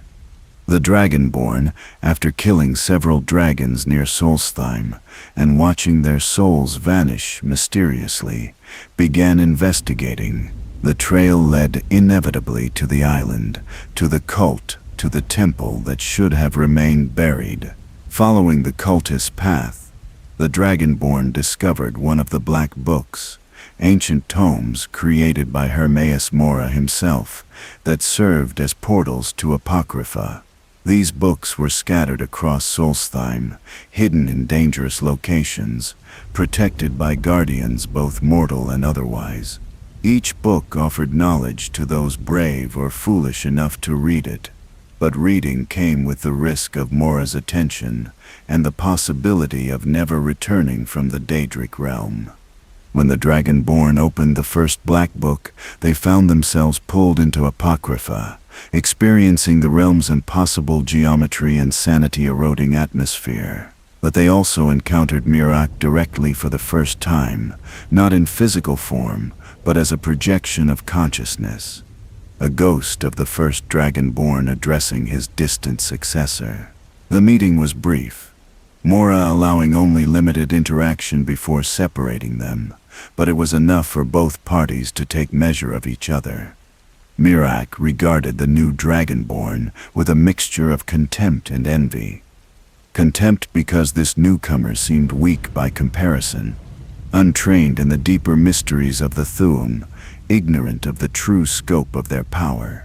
Envy because this Dragonborn walked free in Tamriel while Miraak remained imprisoned, because they possessed opportunities that had been stripped away from him millennia ago. He delivered warnings and threats in equal measure, explaining that he was claiming the dragon souls by right as the first Dragonborn, that his claims superseded any later pretender, that the new Dragonborn should accept subordinate status or face consequences beyond their comprehension. The Dragonborn, for their part, saw in Miraak a warning of what they might become if power corrupted them completely. Here was a being who had possessed every advantage, every gift, every opportunity, and had squandered all of it through arrogance and poor choices. Miraak was both terrifying and pitiable. A cautionary tale wearing ancient armor. A monster who had once been a man who had once dreamed of something better than monstrosity. The parallels were impossible to ignore. two Dragonborn separated by ages, but connected by fundamental similarities. And the newer champion understood with cold clarity that their own story might end in similar tragedy if they failed to learn from their predecessors' mistakes. Hermaeus Mora observed the meeting with interest that transcended mere curiosity. The Daedric Prince had orchestrated this confrontation deliberately, part of a longer game whose rules only he fully understood. He had imprisoned Miraak and cultivated his power across millennia. He had allowed the First Dragonborn to extend his influence just far enough to create conflict without achieving escape. Now he had introduced a new piece to the game, another Dragonborn whose potential remained largely untapped, whose loyalty remained unbound. Mora was playing the two champions against each other, observing which would prove superior, preparing to discard the loser and claim the winner as his eternal servant. The stage was set for a confrontation that would determine not just the fate of two individuals, but the future of dragon souls, the balance of power between Mundus and Oblivion, and the answer to a question that had persisted since Miraak's original rebellion. Could a Dragonborn achieve greatness without being consumed by the very power that made them exceptional? Was it possible to wield godlike abilities without becoming a god in the worst sense? A tyrant who justified cruelty through claims of superiority. The first and the last Dragonborn would provide the answer through combat that would transcend mere physical violence and become philosophical debate enacted through shouts and bloodshed. But before that final confrontation could occur, the new Dragonborn had to become strong enough to survive it. Miraak had millennia of accumulated knowledge and power. His opponent had potential, but lacked refinement. The hunt was on, both parties seeking strength through different means, both preparing for an inevitable collision that would reshape Apocrypha itself. And in his infinite library, Hermaeus Mora waited with the patience of entities that existed beyond time, already knowing the outcome, but willing to let the story unfold, because even Daedric Princes appreciate a well-crafted narrative when one presents itself. Section 10. The Last Dragonborn. Two destinies collide.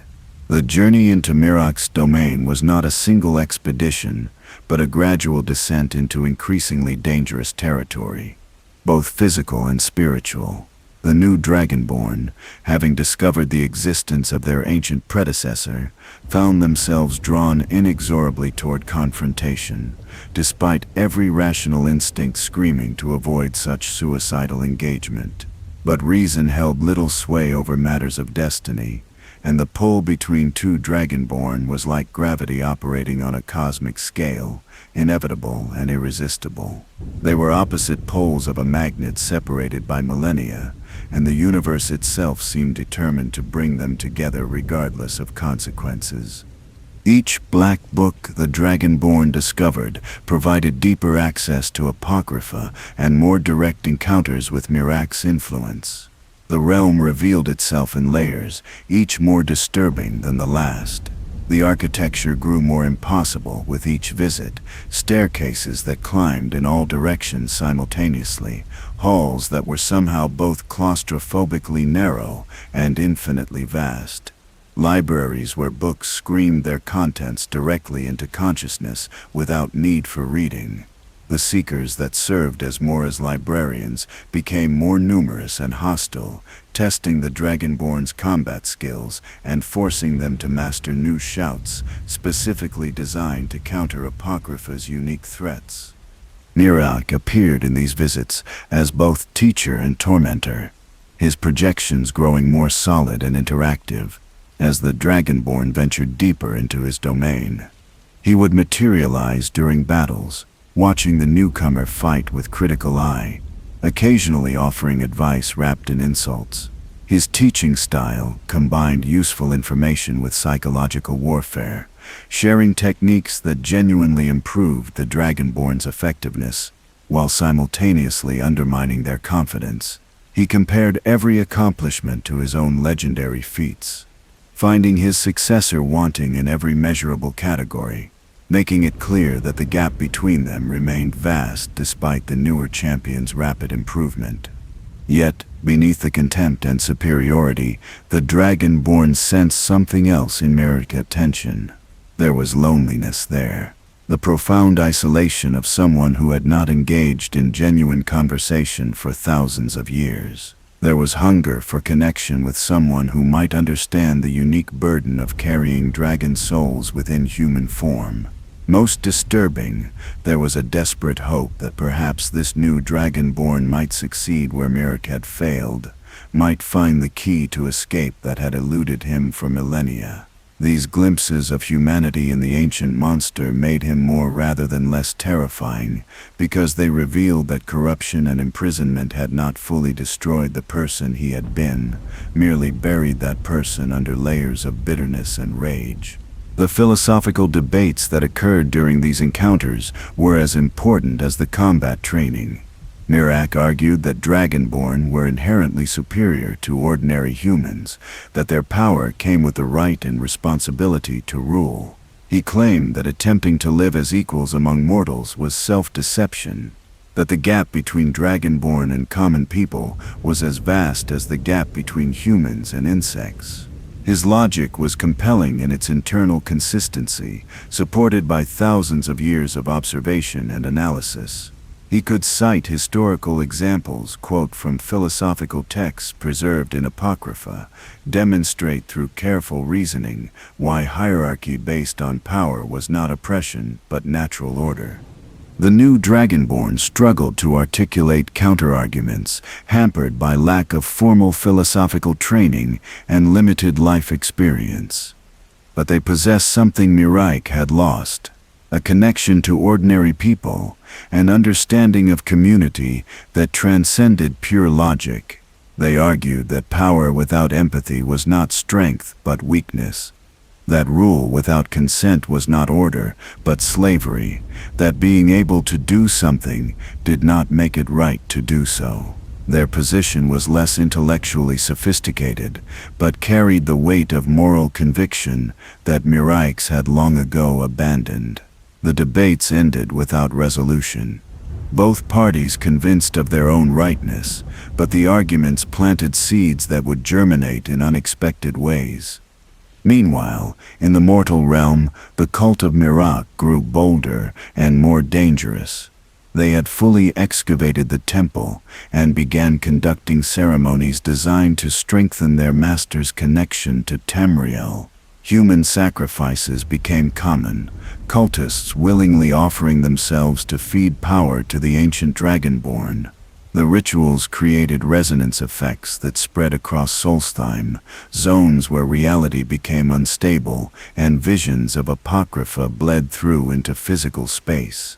Walking through these areas induced temporary madness in unprepared individuals, their minds unable to process the contradiction of existing in two planes simultaneously.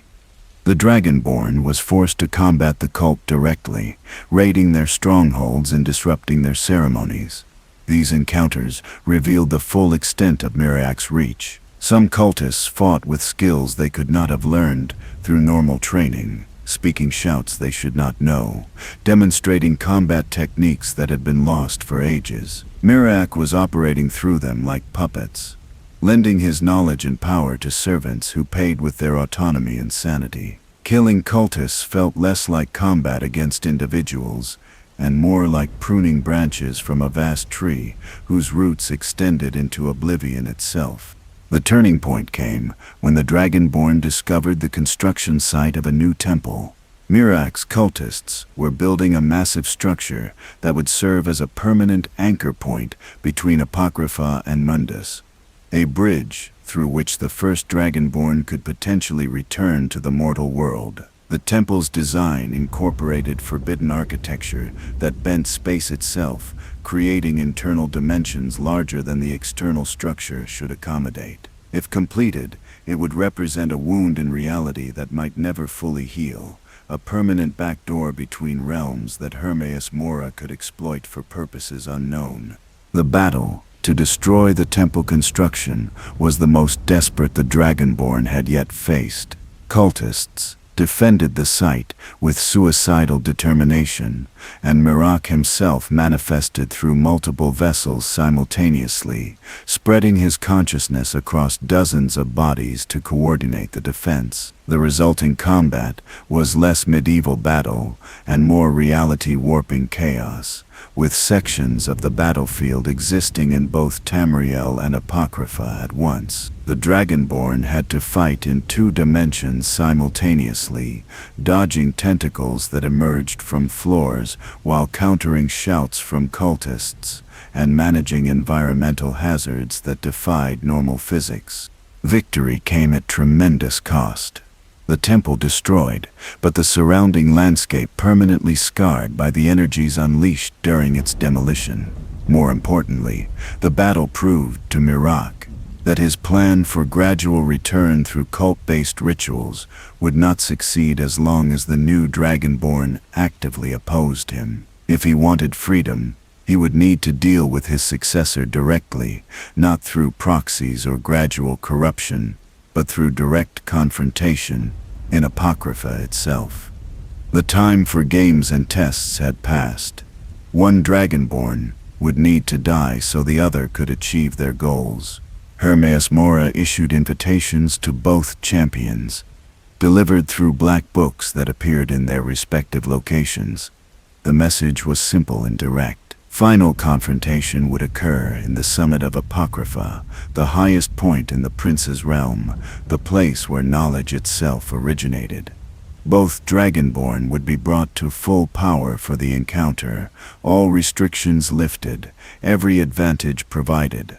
Mora wanted to witness his 2 champions at their absolute peak, to see which philosophy would prove superior when backed by equal force, to determine once and for all whether the newer model could surpass the original, or whether millennia of experience would overcome youthful potential. The new Dragonborn spent their final days of preparation in Solstheim, gathering allies and resources, though they knew that no companions could follow where they were going. Friends offered weapons and armor and blessings, but the fight ahead would be fought alone, as all truly important battles ultimately are. They meditated on what victory would mean, understanding that killing Miraak would not be triumph but tragedy, the end of a story that had started with noble intentions and descended into horror through choices that seemed reasonable at the time. The parallel to their own journey remained impossible to ignore. Miraak prepared in his own way, reviewing millennia of accumulated knowledge, selecting the perfect combination of shouts and strategies for the coming battle. But he also did something he had not done in ages. He remembered. He thought about the person he had been before the Dragon War, before becoming Dragonborn, when he had been simply a priest who dared to question. He remembered the first time he had seen dragon cruelty and felt rage at injustice. He remembered followers who had believed in his vision of freedom, who had died for dreams he had betrayed. The memories brought no comfort, only confirmation that he had indeed become the monster everyone called him, that the path from liberation to tyranny had been shorter than he ever imagined possible. The stage was set. The participants ready, the audience of one Daedric prince waiting with anticipation that spanned dimensions. 2 Dragonborn, first and last, would meet in a realm beyond mortal comprehension to settle a question that had persisted since dragons first fell to human hands. The answer would be written in blood and souls and the screaming geometry of Apocrypha itself. A story whose ending even Hermaeus Mora might not have fully predicted despite his reputation for knowing all things. Sometimes the prince mused, even he could be surprised by the choices mortals made when everything they were was placed on the line. The summit of Apocrypha existed at the conceptual peak of Hermaeus Mora's realm, a place that was simultaneously the highest point and the deepest depth, where all knowledge converged into singular, overwhelming presence. The architecture defied description because it refused to remain consistent. platforms floating in void that was not empty but filled with compressed information, so dense it possessed weight and substance. Books orbited like planets around impossible geometry, their pages fluttering open to reveal text that rewrote itself constantly, each word containing libraries within libraries. The sky, if it could be called that, displayed colors that did not exist in mortal perception, hues that existed only in mathematical theory and Daedric imagination. The Dragonborn arrived first, pulled through the final black book with force that felt like being turned inside out and reassembled incorrectly. They materialized on a platform of crystallized knowledge that hummed with power, surrounded by tentacles the size of ancient trees that writhed lazily in non-existent currents. Hermaeus Mora manifested as presence rather than form, eyes opening across every surface, watching from every angle simultaneously, a consciousness so vast that perceiving even a fraction of it induced existential vertigo. The prince spoke welcome that dripped with anticipation, explaining that history was about to be written, that futures would be determined, that entertainment of this caliber came rarely even to beings who existed beyond time. Mirrors from the depths of Apocrypha, like a nightmare rising through layers of sleep. He walked up stairs that appeared beneath his feet and vanished after he passed. His armor somehow both ancient and pristine, his mask hiding features that had long ago stopped being entirely human. But it was his presence that struck first, an aura of accumulated power that made reality bend around him like light warping near massive gravity. Thousands of dragon souls resided within his form, their combined essence visible as a faint glow beneath his skin, eyes that burned with fire stolen from divine beings. He had spent millennia preparing for this moment, and every second of that preparation was evident in the way he moved, perfectly controlled violence waiting for direction. The two Dragonborn faced each other across a platform barely large enough to contain the forces they embodied. Neither spoke immediately, both taking measure of their opponent, analyzing weaknesses and calculating strategies with minds that operated faster than normal human cognition. The new Dragonborn saw in Miraak everything they feared becoming: power without purpose, knowledge without wisdom, strength divorced from humanity. Miraak saw in his successor everything he despised: weakness disguised as virtue, potential squandered through moral hesitation, someone who possessed his gifts but lacked his vision. When Miraak finally spoke, his voice carried harmonics that made the platform vibrate.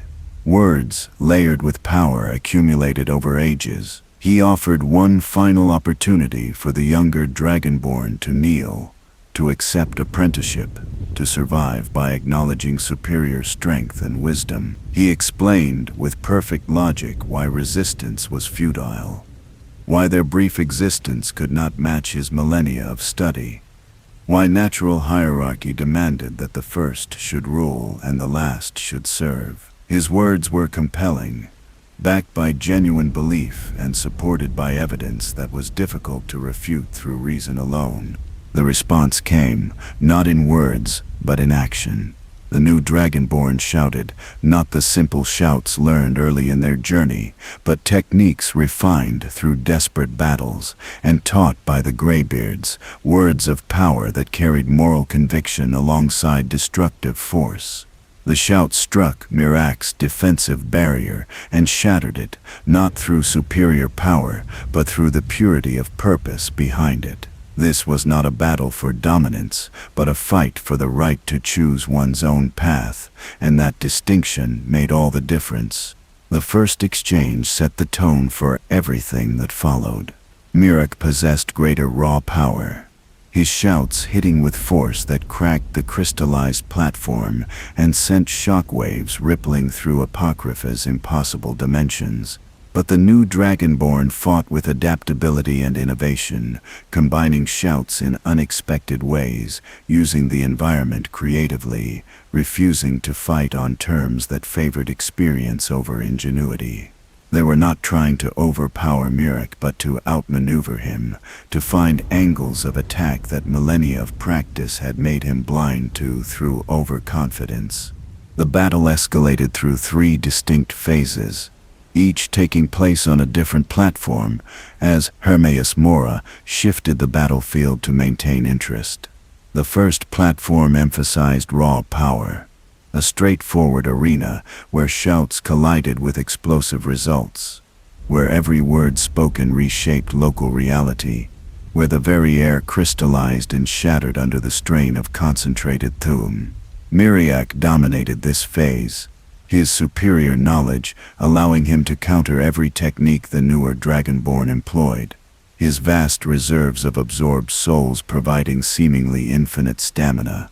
The younger champion was driven back, bloodied and desperate, saved only by Mora's intervention transporting them to the second platform before Miraak could deliver a killing blow.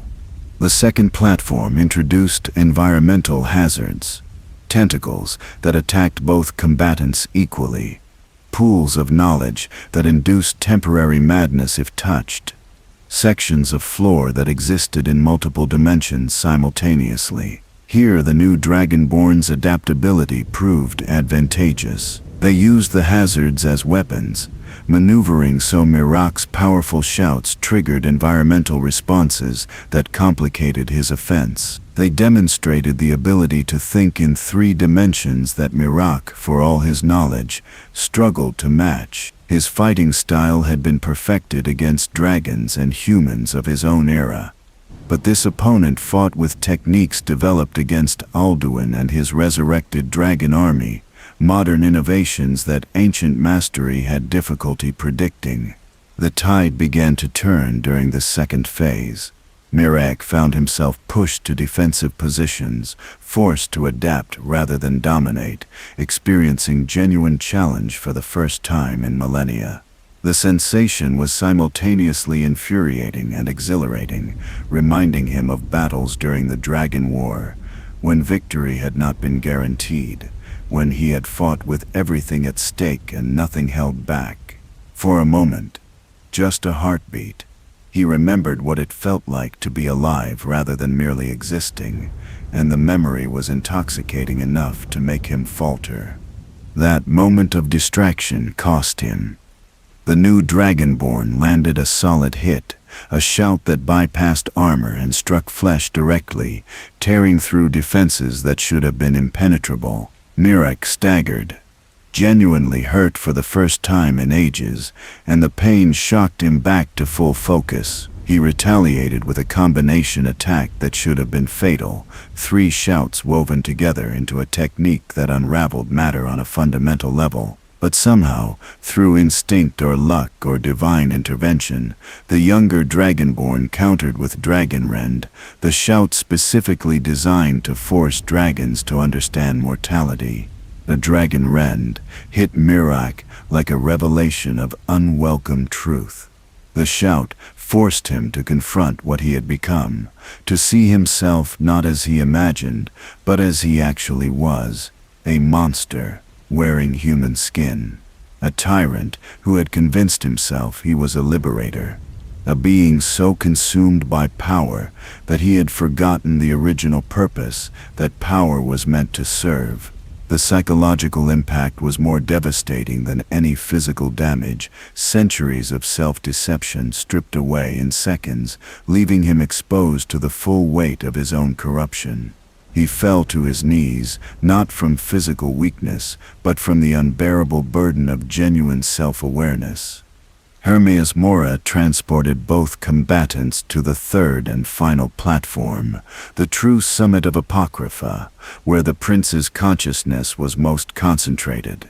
This arena existed at the intersection of all possible realities, a place where past, present, and future overlapped, where every choice ever made and never made existed simultaneously. Fighting here required maintaining coherent identity against the crushing weight of infinite possibility, and both Dragonborn struggled simply to remain themselves against Mora's overwhelming presence. Miraak rose slowly, his movements pained, but purposeful. The dragon rend had broken something inside him. Not his body, but his certainty. The absolute conviction that had sustained him through millennia of imprisonment.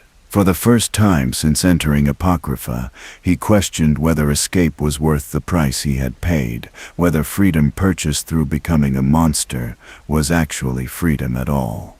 The doubt made him hesitate, and hesitation in combat at this level was fatal. The new Dragonborn pressed the advantage, but not with finishing blow. Instead, they lowered their guard slightly and spoke. Not a shout, but simple words, asking a question that cut deeper than any blade. They asked Miraak if this was truly what he wanted, if endless conflict and domination had brought him satisfaction, if he even remembered what he had originally fought for. They offered not surrender, but understanding, recognition that they were both trapped by circumstances beyond their control, that perhaps the real enemy was not each other, but the system that created Dragonborn and set them against the world. The offer infuriated Miraak more than any attack could have. He rejected the implied pity, refused the suggestion that he was victim rather than villain, denied the possibility that his choices had been anything other than deliberate and justified. He attacked with renewed fury, channeling millennia of rage into shouts that tore holes in Apocrypha itself, creating temporary windows to the void beyond oblivion, where even Daedric Princes feared to look. The assault was magnificent in its desperation, the work of someone who knew they were losing but refused to surrender, who would rather destroy everything than admit defeat. But rage, however powerful, cannot substitute for purpose. The new Dragonborn fought not for dominance, but for the right to return home, to continue living a life of their own choosing, to protect people who could not protect themselves. That difference in motivation manifested as difference in technique. One Dragonborn attacking with everything they had, while the other defended what they believed in. Philosophy became tangible through violence, and slowly, inevitably, belief proved stronger than power. The end came not in dramatic fashion, but in moment of profound anticlimax. Miraak, overextended on an attack, left himself vulnerable for a fraction of a second, and the new Dragonborn struck with precision rather than power. The shout hit Miraak's chest, and disrupted the network of absorbed souls that sustained his enhanced existence. Dragon souls began to leak from him like light through cracks, the thousands of essences he had consumed over millennia, suddenly recognizing that their prison was breaking. Miraak felt his power draining, and understood that he had lost, not through superior skill or greater strength, but through the simple arithmetic of purpose, his opponent fighting for something beyond themselves, while he fought only for his own freedom. The irony was not lost on him that his selfishness had doomed him, while his enemy's selflessness had saved them. He had become so focused on his own liberation that he had forgotten what liberation actually meant. But before the new Dragonborn could deliver a finishing blow or offer mercy, Hermaeus Mora intervened. Tentacles erupted from the platform beneath Meraak's feet, not attacking but embracing, wrapping around their champion with almost tender possession. The Daedric Prince spoke with layered voices that conveyed satisfaction and disappointment in equal measure, explaining that Meraak had served well but served long enough, that new champions were always replacing old ones, that this was simply the nature of existence in realms beyond mortality. Miraak understood in that moment that he had never been anything more than a toy to Mora, a particularly entertaining possession that had outlived its novelty. The pact he had signed millennia ago had no escape clause, no retirement plan, no possibility of freedom through victory or defeat. He had been Mora's property from the moment he entered Apocrypha, and the only change was that the prince had decided to upgrade to a newer model. Everything he had done, all his planning and scheming and suffering, had been meaningless diversion for an entity that existed beyond concepts like loyalty or justice. The tentacles tightened, not crushing but dissolving, breaking down Miraak's physical form and absorbing his essence directly into Apocrypha itself. His mask fell away, revealing features that were simultaneously ancient and young, human and draconic. A face that showed every year of his impossible existence. His eyes met those of the new Dragonborn one final time, and in that gaze was not hatred but warning. He tried to speak, to offer advice or caution, or simply share the terrible knowledge he had gained, but his voice had already been taken, consumed by the realm he had called prison and home for thousands of years. As Miraak dissolved, his dragon souls were released, thousands of essences streaming out in golden torrents. They flowed not back to the world but directly into the new Dragonborn, Mora gifting his new champion with all the power he had cultivated in his previous servant. The sensation was overwhelming, like drowning in fire, each soul bringing its own memories and perspectives and hunger. The new Dragonborn felt themselves changing, felt the same corruption that had destroyed Miraak beginning its subtle work. Whispered temptations from absorbed dragon consciousness, suggesting that power of this magnitude demanded to be used. But where Miraak had embraced that corruption, the new Dragonborn recognized it and resisted. They held on to their identity with desperate determination, refusing to let absorbed souls redefine who they were, maintaining the distinction between power they possessed and person they chose to be.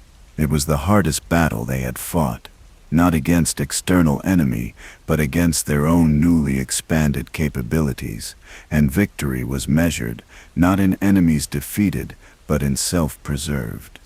Hermaeus Mora watched this internal struggle with interest, bordering on fascination.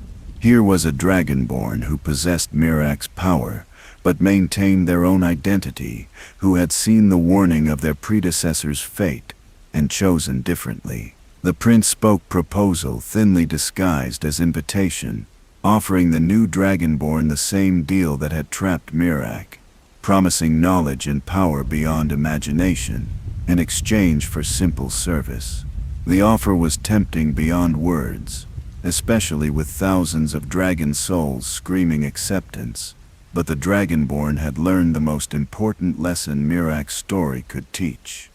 They refused, politely but firmly, and the refusal echoed through Apocrypha with force that surprised even Mora. For once, the Daedric Prince had miscalculated, had assumed that any Dragonborn given sufficient power would inevitably seek more, would repeat the cycle that had trapped so many champions before. But this one was different, had maintained humanity despite consuming divinity, and that difference changed everything. Mora could force the issue, could trap this new champion as he had trapped Miraak, but forced service held less value than willing partnership. The prince decided to be patient, to wait and watch and offer opportunities for future deals, confident that eventually every mortal broke.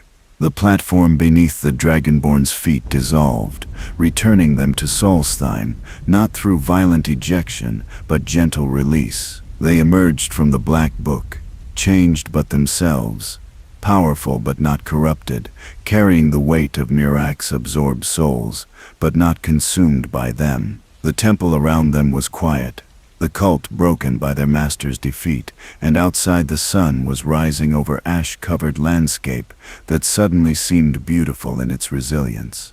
The Dragonborn walked out of the temple into morning light, carrying knowledge that would burden them forever, power they had not sought but could not relinquish, and the memory of eyes meeting across impossible distance just before dissolution. They had won, but victory felt hollow, not because they regretted their actions, but because they understood the tragedy of their defeated opponent. Miraak had not been evil incarnate, but human pushed to inhuman extremes, and in different circumstances might have been the hero rather than the monster. That understanding was itself a kind of defeat.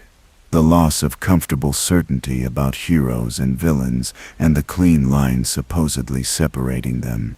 The island of Solstheim did not immediately celebrate its liberation from Miraak's influence. The people who had served in his cult awoke from their compulsions like sleepers emerging from nightmares they could not quite remember, disoriented and ashamed of actions taken while their minds belonged to another. Many discovered they had committed atrocities during their service, sacrifices and murders performed with zealot conviction that now horrified their restored consciousness. Some chose to end their own lives rather than live with the guilt. Others fled the island entirely, seeking distance from the temple and the memories it contained. A few remained to help rebuild, attempting to atone through service, though no amount of good works could erase what they had done. The temple itself became a site of pilgrimage and horror in equal measure. Scholars arrived from across Tamriel to study the architecture and decipher the draconic inscriptions that covered every surface. They found records of Miraak's original rebellion, fragments of philosophy that revealed a more complex figure than legend suggested. The early writings showed genuine idealism, careful planning for a society free from dragon tyranny, concerns about minimizing civilian casualties during the war. But later texts displayed the gradual corruption, idealism curdling into megalomania, liberation philosophy transforming into justifications for absolute rule. Reading these documents chronologically was like watching a slow-motion moral collapse, educational and deeply unsettling. The black books remained scattered across Solstheim, and despite warnings from those who understood their danger, people continued to seek them out. Knowledge has always been irresistible to certain minds, and the promise of Hermaeus Mora's infinite library proved too tempting for scholars and mages who believed they could resist corruption through superior willpower or careful precautions. Most who entered Apocrypha returned changed, if they returned at all, their eyes carrying the haunted look of those who had seen too much. Minds filled with information that provided no wisdom. A few disappeared entirely, presumably claimed by Mora for his collection, added to the infinite library, as living books whose pages contained everything they had ever known or been. The Dragonborn who had defeated Miraak found themselves transformed by the experience in ways both obvious and subtle. The absorbed dragon souls granted immense power, but came with constant temptation, draconic impulses whispering suggestions that grew louder during moments of stress or anger. They possessed knowledge now of shouts that could reshape continents, words that could unmake reality, techniques that made them functionally godlike in their destructive potential. The challenge was not using this power, but choosing when and how to use it, maintaining the distinction between capability and action that Miraak had ultimately failed to preserve. People treated the Dragonborn differently after Solstheim, a mixture of reverence and fear that created isolation even in crowded rooms. They had become living legend, the hero who stopped both Alduin and Miraak, the champion who wielded power that made ordinary people feel like insects by comparison. Friends found themselves unable to relate, conversations stilted by the awareness that this person could kill everyone in the room with a whispered word. Romantic relationships became impossible, the power imbalance too great for genuine intimacy. The Dragonborn discovered that Miraak's isolation had not been entirely self-imposed but partially inevitable, a natural consequence of transcending normal human limitations. The political ramifications of Miraak's defeat rippled across Skyrim and beyond. The revelation that Dragonborn could be corrupted, could become tyrants as dangerous as the dragons they were meant to stop, forced uncomfortable questions about prophecy and destiny. If the individual blessed by Akatosh himself to save the world could instead threaten it, what did that say about divine plans and cosmic purposes? Philosophers and theologians debated whether Dragonborn represented blessing or curse, whether their power served the greater good or merely replaced one form of tyranny with another. No consensus emerged, but the questions themselves changed how people viewed prophesied heroes. The Greybeards, those masters of the Thuum who had trained the new Dragonborn in the ways of the voice, found Miraak's story particularly troubling. They had built their entire philosophy around the belief that the Thuum should be used only for worship and meditation, never for violence, except in the most extreme circumstances. Miraak represented the ultimate validation of their caution, proof that power corrupted absolutely when wielded without restraint. Yet he also demonstrated that their philosophy of total pacifism was inadequate, that sometimes violence was necessary to stop greater evils. The contradiction forced them to reconsider teachings that had remained unchanged for centuries, to accept that perhaps there existed no simple answers to complex moral questions. In the years following Miraak's defeat, historians attempted to piece together his complete story from scattered sources. They interviewed the few surviving cultists whose memories remained intact, studied the temple inscriptions, cross-referenced legends from multiple cultures, and consulted the Dragonborn who had absorbed his memories along with his souls. The resulting accounts painted a portrait far more nuanced than the simple monster legend had suggested. Miraak emerged as a tragic figure rather than purely villainous one, someone whose noble intentions had been steadily eroded by the very power he sought to achieve those intentions. The scholarly consensus recognized Miraak as victim and perpetrator, simultaneously broken by circumstances, but responsible for his own choices, understandable without being excusable. His story became required reading in institutions that trained mages and warriors, used as a case study in how power corrupts and why checks on authority remain essential regardless of how benevolent that authority claims to be. Young students studying his fall learned to recognize the warning signs, the subtle rationalizations that preceded major moral compromises, the small steps that led eventually to monstrous destinations. But the most profound impact of Miraak's legacy was personal rather than academic. Every subsequent Dragonborn, and there would be others in centuries to come, carried his story as a warning written in their own blood. They knew with absolute certainty what they could become if they failed to maintain their humanity, if they allowed power to replace purpose, if they forgot why they fought in the first place. Miraak became the shadow every Dragonborn carried, the dark reflection they saw in mirrors during moments of doubt, the voice whispering temptations during times of crisis. The Dragonborn who had defeated him bore this burden most heavily. They possessed not just knowledge of Miraak's fall, but his actual memories, experienced his thoughts and feelings and rationalizations from the inside. They understood with terrible intimacy how easy it had been for him to slide from liberator to tyrant, how each compromise had seemed reasonable at the time, how the road to monstrosity had been paved with genuine good intentions.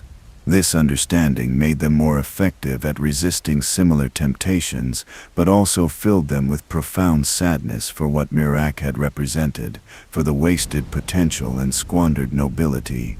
On quiet nights, the Dragonborn would sometimes visit the ruins of Miraak's temple on Solstheim, walking through chambers that still hummed with residual power. They would stand before inscriptions written by a priest who had dared to dream of freedom, reading words that mixed philosophy and mathematics in attempts to calculate the exact conditions necessary for successful revolution. They would touch walls that Miraak had touched thousands of years earlier, feeling connection across time to someone who had faced the same impossible choices and made different decisions. These visits were not quite mourning, but something more complex, a recognition of kinship with someone they had been forced to destroy. The temple was never fully excavated, and the deeper chambers remained sealed by mutual agreement among scholars and authorities. Some knowledge was better left buried, some secrets better left undiscovered. The possibility remained that Miraak had hidden things in those depths, techniques or philosophies or artifacts that would tempt future generations into repeating his mistakes. Better to let the ash reclaim the temple slowly, to allow time to erode what memory could not safely preserve. Solstheim would carry the scars forever, geographical features named after battles and betrayals, landscape permanently altered by forces that should never have been unleashed. The dragon souls that had comprised Miraak's power remained within the new Dragonborn, but they gradually quieted as years passed. The draconic impulses never fully disappeared, but became manageable, background noise rather than overwhelming chorus.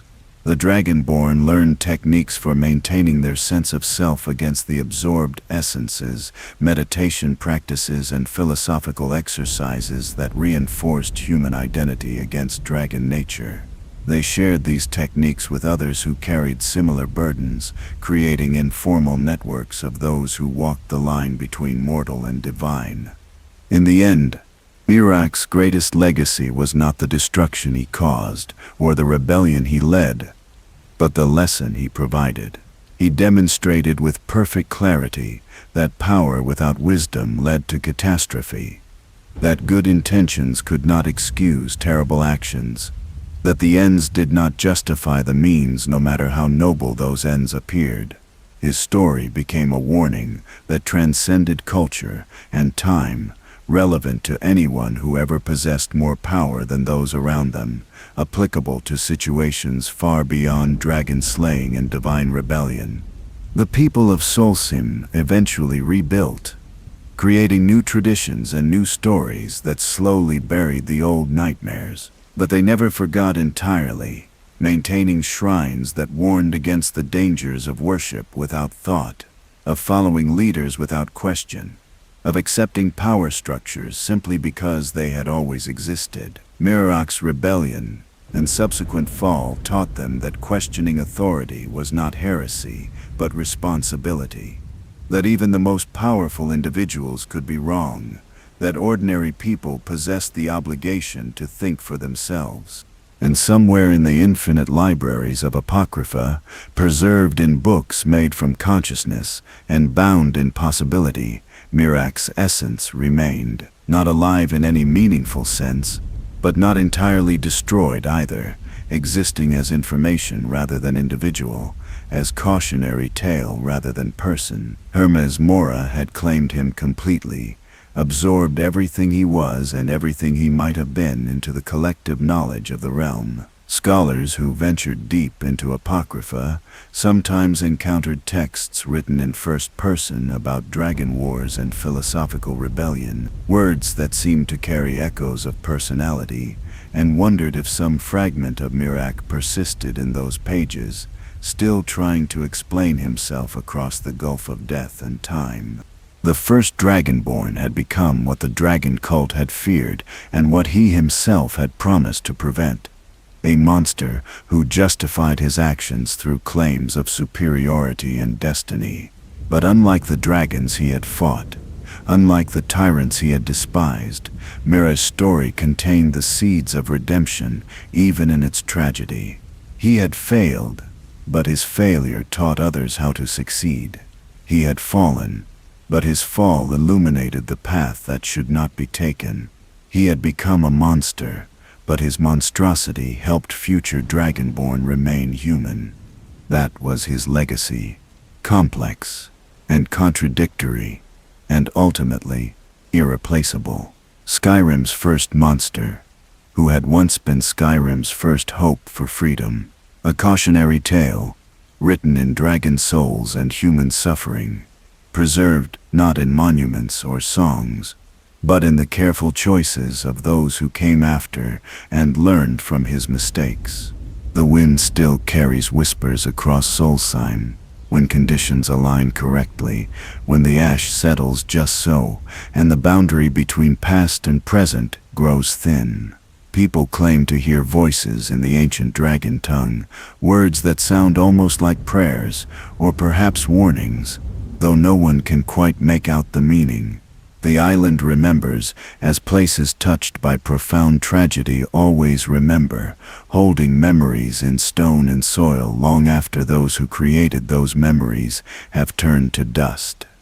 Miraak's story asks questions that resist easy answers, and that resistance is precisely what makes his tale essential. Why did he become Skyrim's first monster when he started as someone who simply wanted freedom for his people? The answer lies not in a single moment of corruption, but in the accumulation of small compromises, each one seemingly justified by circumstances, each one making the next compromise easier. He began by accepting that violence was necessary to overthrow the dragons. Then he convinced himself that killing other dragon priests was acceptable collateral damage. Then he decided that ruling humans was different from enslaving them because his intentions were pure. Each step seemed logical when taken individually, but the path they formed led inexorably to monstrosity. The tragedy of Miraak was not that he lacked virtue, but that he possessed it incompletely. He had courage to challenge unjust systems, but lacked wisdom to recognize when he became what he fought against. He possessed intelligence to master the Thu'um, but lacked insight to understand that power corrupts regardless of intentions. He demonstrated leadership that inspired followers but failed to cultivate the humility necessary to listen to criticism. His virtues were real and substantial, but they existed alongside fatal flaws, and in the end the flaws consumed the virtues rather than the reverse. What made him truly monstrous was not his power, but his certainty. He became convinced that his perspective was objectively correct, that his goals justified any means, that disagreement with his methods represented moral failure rather than legitimate alternative viewpoint. This certainty made him immune to feedback, unable to recognize his own descent into tyranny because he had defined tyranny as something only others could commit. He believed himself incapable of evil by definition, and that belief permitted him to commit atrocities while maintaining the fiction of his own righteousness. The parallel to the dragons he fought is bitter and precise. They ruled through strength and claimed divine right to do so, seeing their dominance as natural order rather than imposed hierarchy. Miraak defeated them by acquiring greater strength, then claimed the same divine right through his dragonborn nature, imposing his own hierarchy while insisting it was different because he had once been human.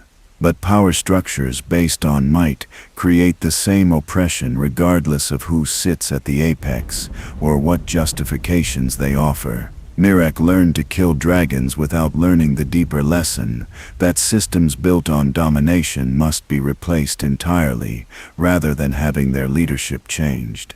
His story resonates across time because every generation produces individuals who believe themselves exceptions to the rules that govern others. Leaders who think their particular brand of authoritarianism is benevolent. Revolutionaries who become the tyrants they overthrew. Visionaries so focused on distant utopias that they justify present atrocities. Miraak's face appears throughout history wearing different masks, speaking different languages, but always following the same pattern, someone who starts with legitimate grievances and ends by becoming worse than what they opposed. Yet to dismiss him as simply another tyrant would miss the point entirely. Miraak matters precisely because he was not a caricature of evil, but a fully realized person who made comprehensible choices that led to incomprehensible outcomes. He loved his people even as he enslaved them. He fought for freedom even as he built cages. He maintained his self-image as liberator even while acting as oppressor. These contradictions do not excuse his actions, but they explain them, and explanation provides the foundation for prevention. The question his story poses to every individual who possesses power over others is deceptively simple but profoundly difficult. How do you maintain your humanity when circumstance grants you capability to ignore it? How do you remain accountable when no external force can hold you responsible? How do you serve others when you possess the strength to rule them? Miraak failed these tests catastrophically, but his failure illuminates the challenges in ways that success stories cannot. Learning what not to do is often more valuable than learning what to do, because the paths to failure are numerous while the paths to success remain narrow and difficult. For the Dragonborn who defeated him, Miraak's memory served as constant companion and eternal warning. They carried his absorbed souls as literal presence within themselves, felt his impulses and understood his rationalizations from the inside. This intimate knowledge of how monsters thought provided both advantage and burden, making them more effective at preventing future atrocities while also constantly reminding them how easily they could commit similar acts. They lived with the understanding that the difference between hero and monster was not fundamental nature but accumulated choices, that they remained human only through deliberate effort and conscious restraint. The world continued turning after Miraak's fall. As worlds always do, indifferent to individual tragedies, no matter how spectacular. New threats emerged. New heroes rose. New stories were written. But the shadow of the First Dragonborn lingered, a permanent fixture in the mythology of power and its corruptions. His name became shorthand for a particular kind of fall, the descent of someone who started with noble goals and ended as cautionary tale. Parents invoked his story when teaching children about the importance of humility. Philosophers referenced his choices when discussing the nature of justice and tyranny. Mages studied his techniques while warning about the psychological costs of acquiring such knowledge. In the deepest sense, Miraak's story was not about dragons or rebellions or ancient wars. It was about the fundamental human struggle to remain human when given reasons not to maintain moral principles when pragmatism suggests abandoning them, to remember why power matters less than what power serves. Every person who ever wielded authority over others faces these challenges on different scales. A parent deciding how to discipline a child, a teacher determining how to educate students, a leader choosing policies that affect millions. All walk the same basic path that Miraak walked, and all face the same temptation to prioritize control over compassion. The final irony of his existence was that imprisonment in Apocrypha, the fate he feared most, might have been the closest thing to mercy he could receive. Death would have been too easy.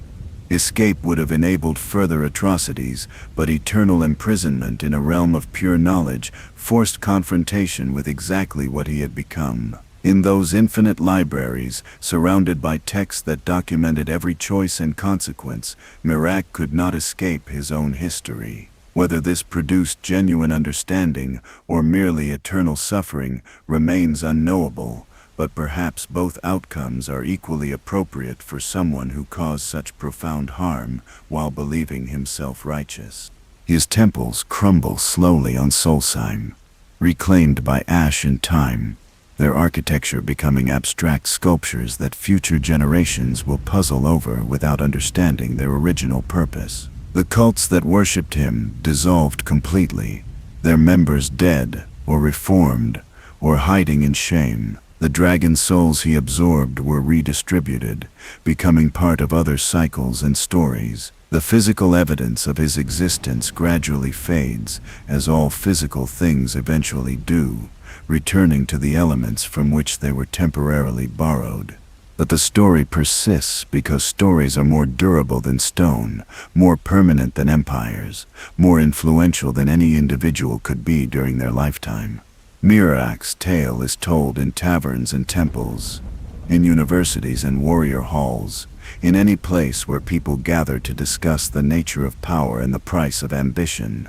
The details change with each telling, facts blurring into legend, legend hardening into myth, but the core truth remains constant. A man sought power to do good, and ended by doing evil, not through malice, but through the gradual erosion of principles he thought were unshakable. And so we remember Miraak, Skyrim's first monster, not with hatred or reverence, but with the complex understanding he never achieved for himself. We remember him as warning and as tragedy, as what we might become if we fail to guard against our own worst impulses. We remember that monsters are made, not born, that good intentions pave roads to damnation just as reliably as evil ones, that the difference between hero and villain often comes down to a handful of choices made under pressure when no one is watching and no one can stop us except ourselves. The wind across Solstheim carries these lessons in its whispers, mixing them with ash and snow into a gray reminder that the past never truly dies. It changes form, transmutes from event into memory, into story, into something that shapes the present in ways both subtle and profound. Miraak is gone, but the questions he raised remain unanswered because they cannot be answered once and for all. Each generation, each individual must answer them anew, must decide what kind of person they will be when granted power over others. That is his legacy, neither entirely dark nor even slightly bright, but something more complex and therefore more valuable. He showed us what not to become. And in a world where power comes to people unprepared for its weight and unprepared for its temptations, that showing might be the most important gift anyone could offer. We stand on the ruins of his ambitions and build better futures, learning from his mistakes even as we inevitably make new ones of our own. The First Dragonborn sleeps now in the pages of Apocrypha, dissolved into information, existing as eternal cautionary tale. But somewhere, in those infinite libraries, in books made from consciousness itself, perhaps some fragment of Miraak still wonders if things could have been different, if other choices might have led to other outcomes, if the person he was at the beginning could have survived to see the end he envisioned. We will never know. And perhaps that uncertainty, that permanent question mark hovering over his story, is precisely what makes it immortal. The ashes settle on ancient stones, and the wind carries the last whispers of a name that was meant to be forgotten. You have walked through the ruins of ambition, touched the bones of empires that rose and fell before history learned to write itself. You have seen how heroes become monsters, not through malice, but through the small compromises that accumulate like snow building toward an avalanche. You have witnessed the tragedy of power wielded without wisdom, of strength divorced from purpose, of gifts that become curses when carried without humility. Miraak's story ends, but the questions it raises echo forward into time without limit. In every heart that holds authority over others, in every hand that wields power beyond the ordinary, in every mind that contemplates what could be achieved if only moral constraints were loosened, his warning persists. The First Dragonborn stands as permanent reminder that the road from liberation to tyranny runs shorter than anyone imagines, that monsters wear familiar faces and speak with reasonable voices, that the most dangerous lies are the ones we tell ourselves about our own righteousness. This has been Lore Forge, where legends are reborn and history speaks through the ruins it leaves behind. We have descended into the darkest chapters of Skyrim's past and emerged carrying knowledge that weighs heavier than any armor. May you carry these lessons into your own battles, whatever form they take, whatever stakes they hold. May you remember that power is not the measure of worth, that strength serves best when tempered by compassion, that the truest victory lies not in dominating others, but in remaining yourself, despite every temptation to become something less. Until we meet again in another forgotten corner of history, until we resurrect another legend buried beneath the weight of ages, until we illuminate another shadow that the world tried to forget, rest well, traveler. May your dreams be deep, your dragons distant, And your choices wiser than those made by the ones whose stories we tell. The legends never truly end. They merely wait for voices willing to speak them back into existence. This has been the tale of why Miraak became Skyrim's first monster, a tragedy written in dragon souls and human suffering. A warning that will echo as long as people still seek power and struggle to remain human while wielding it. Sleep well. And remember,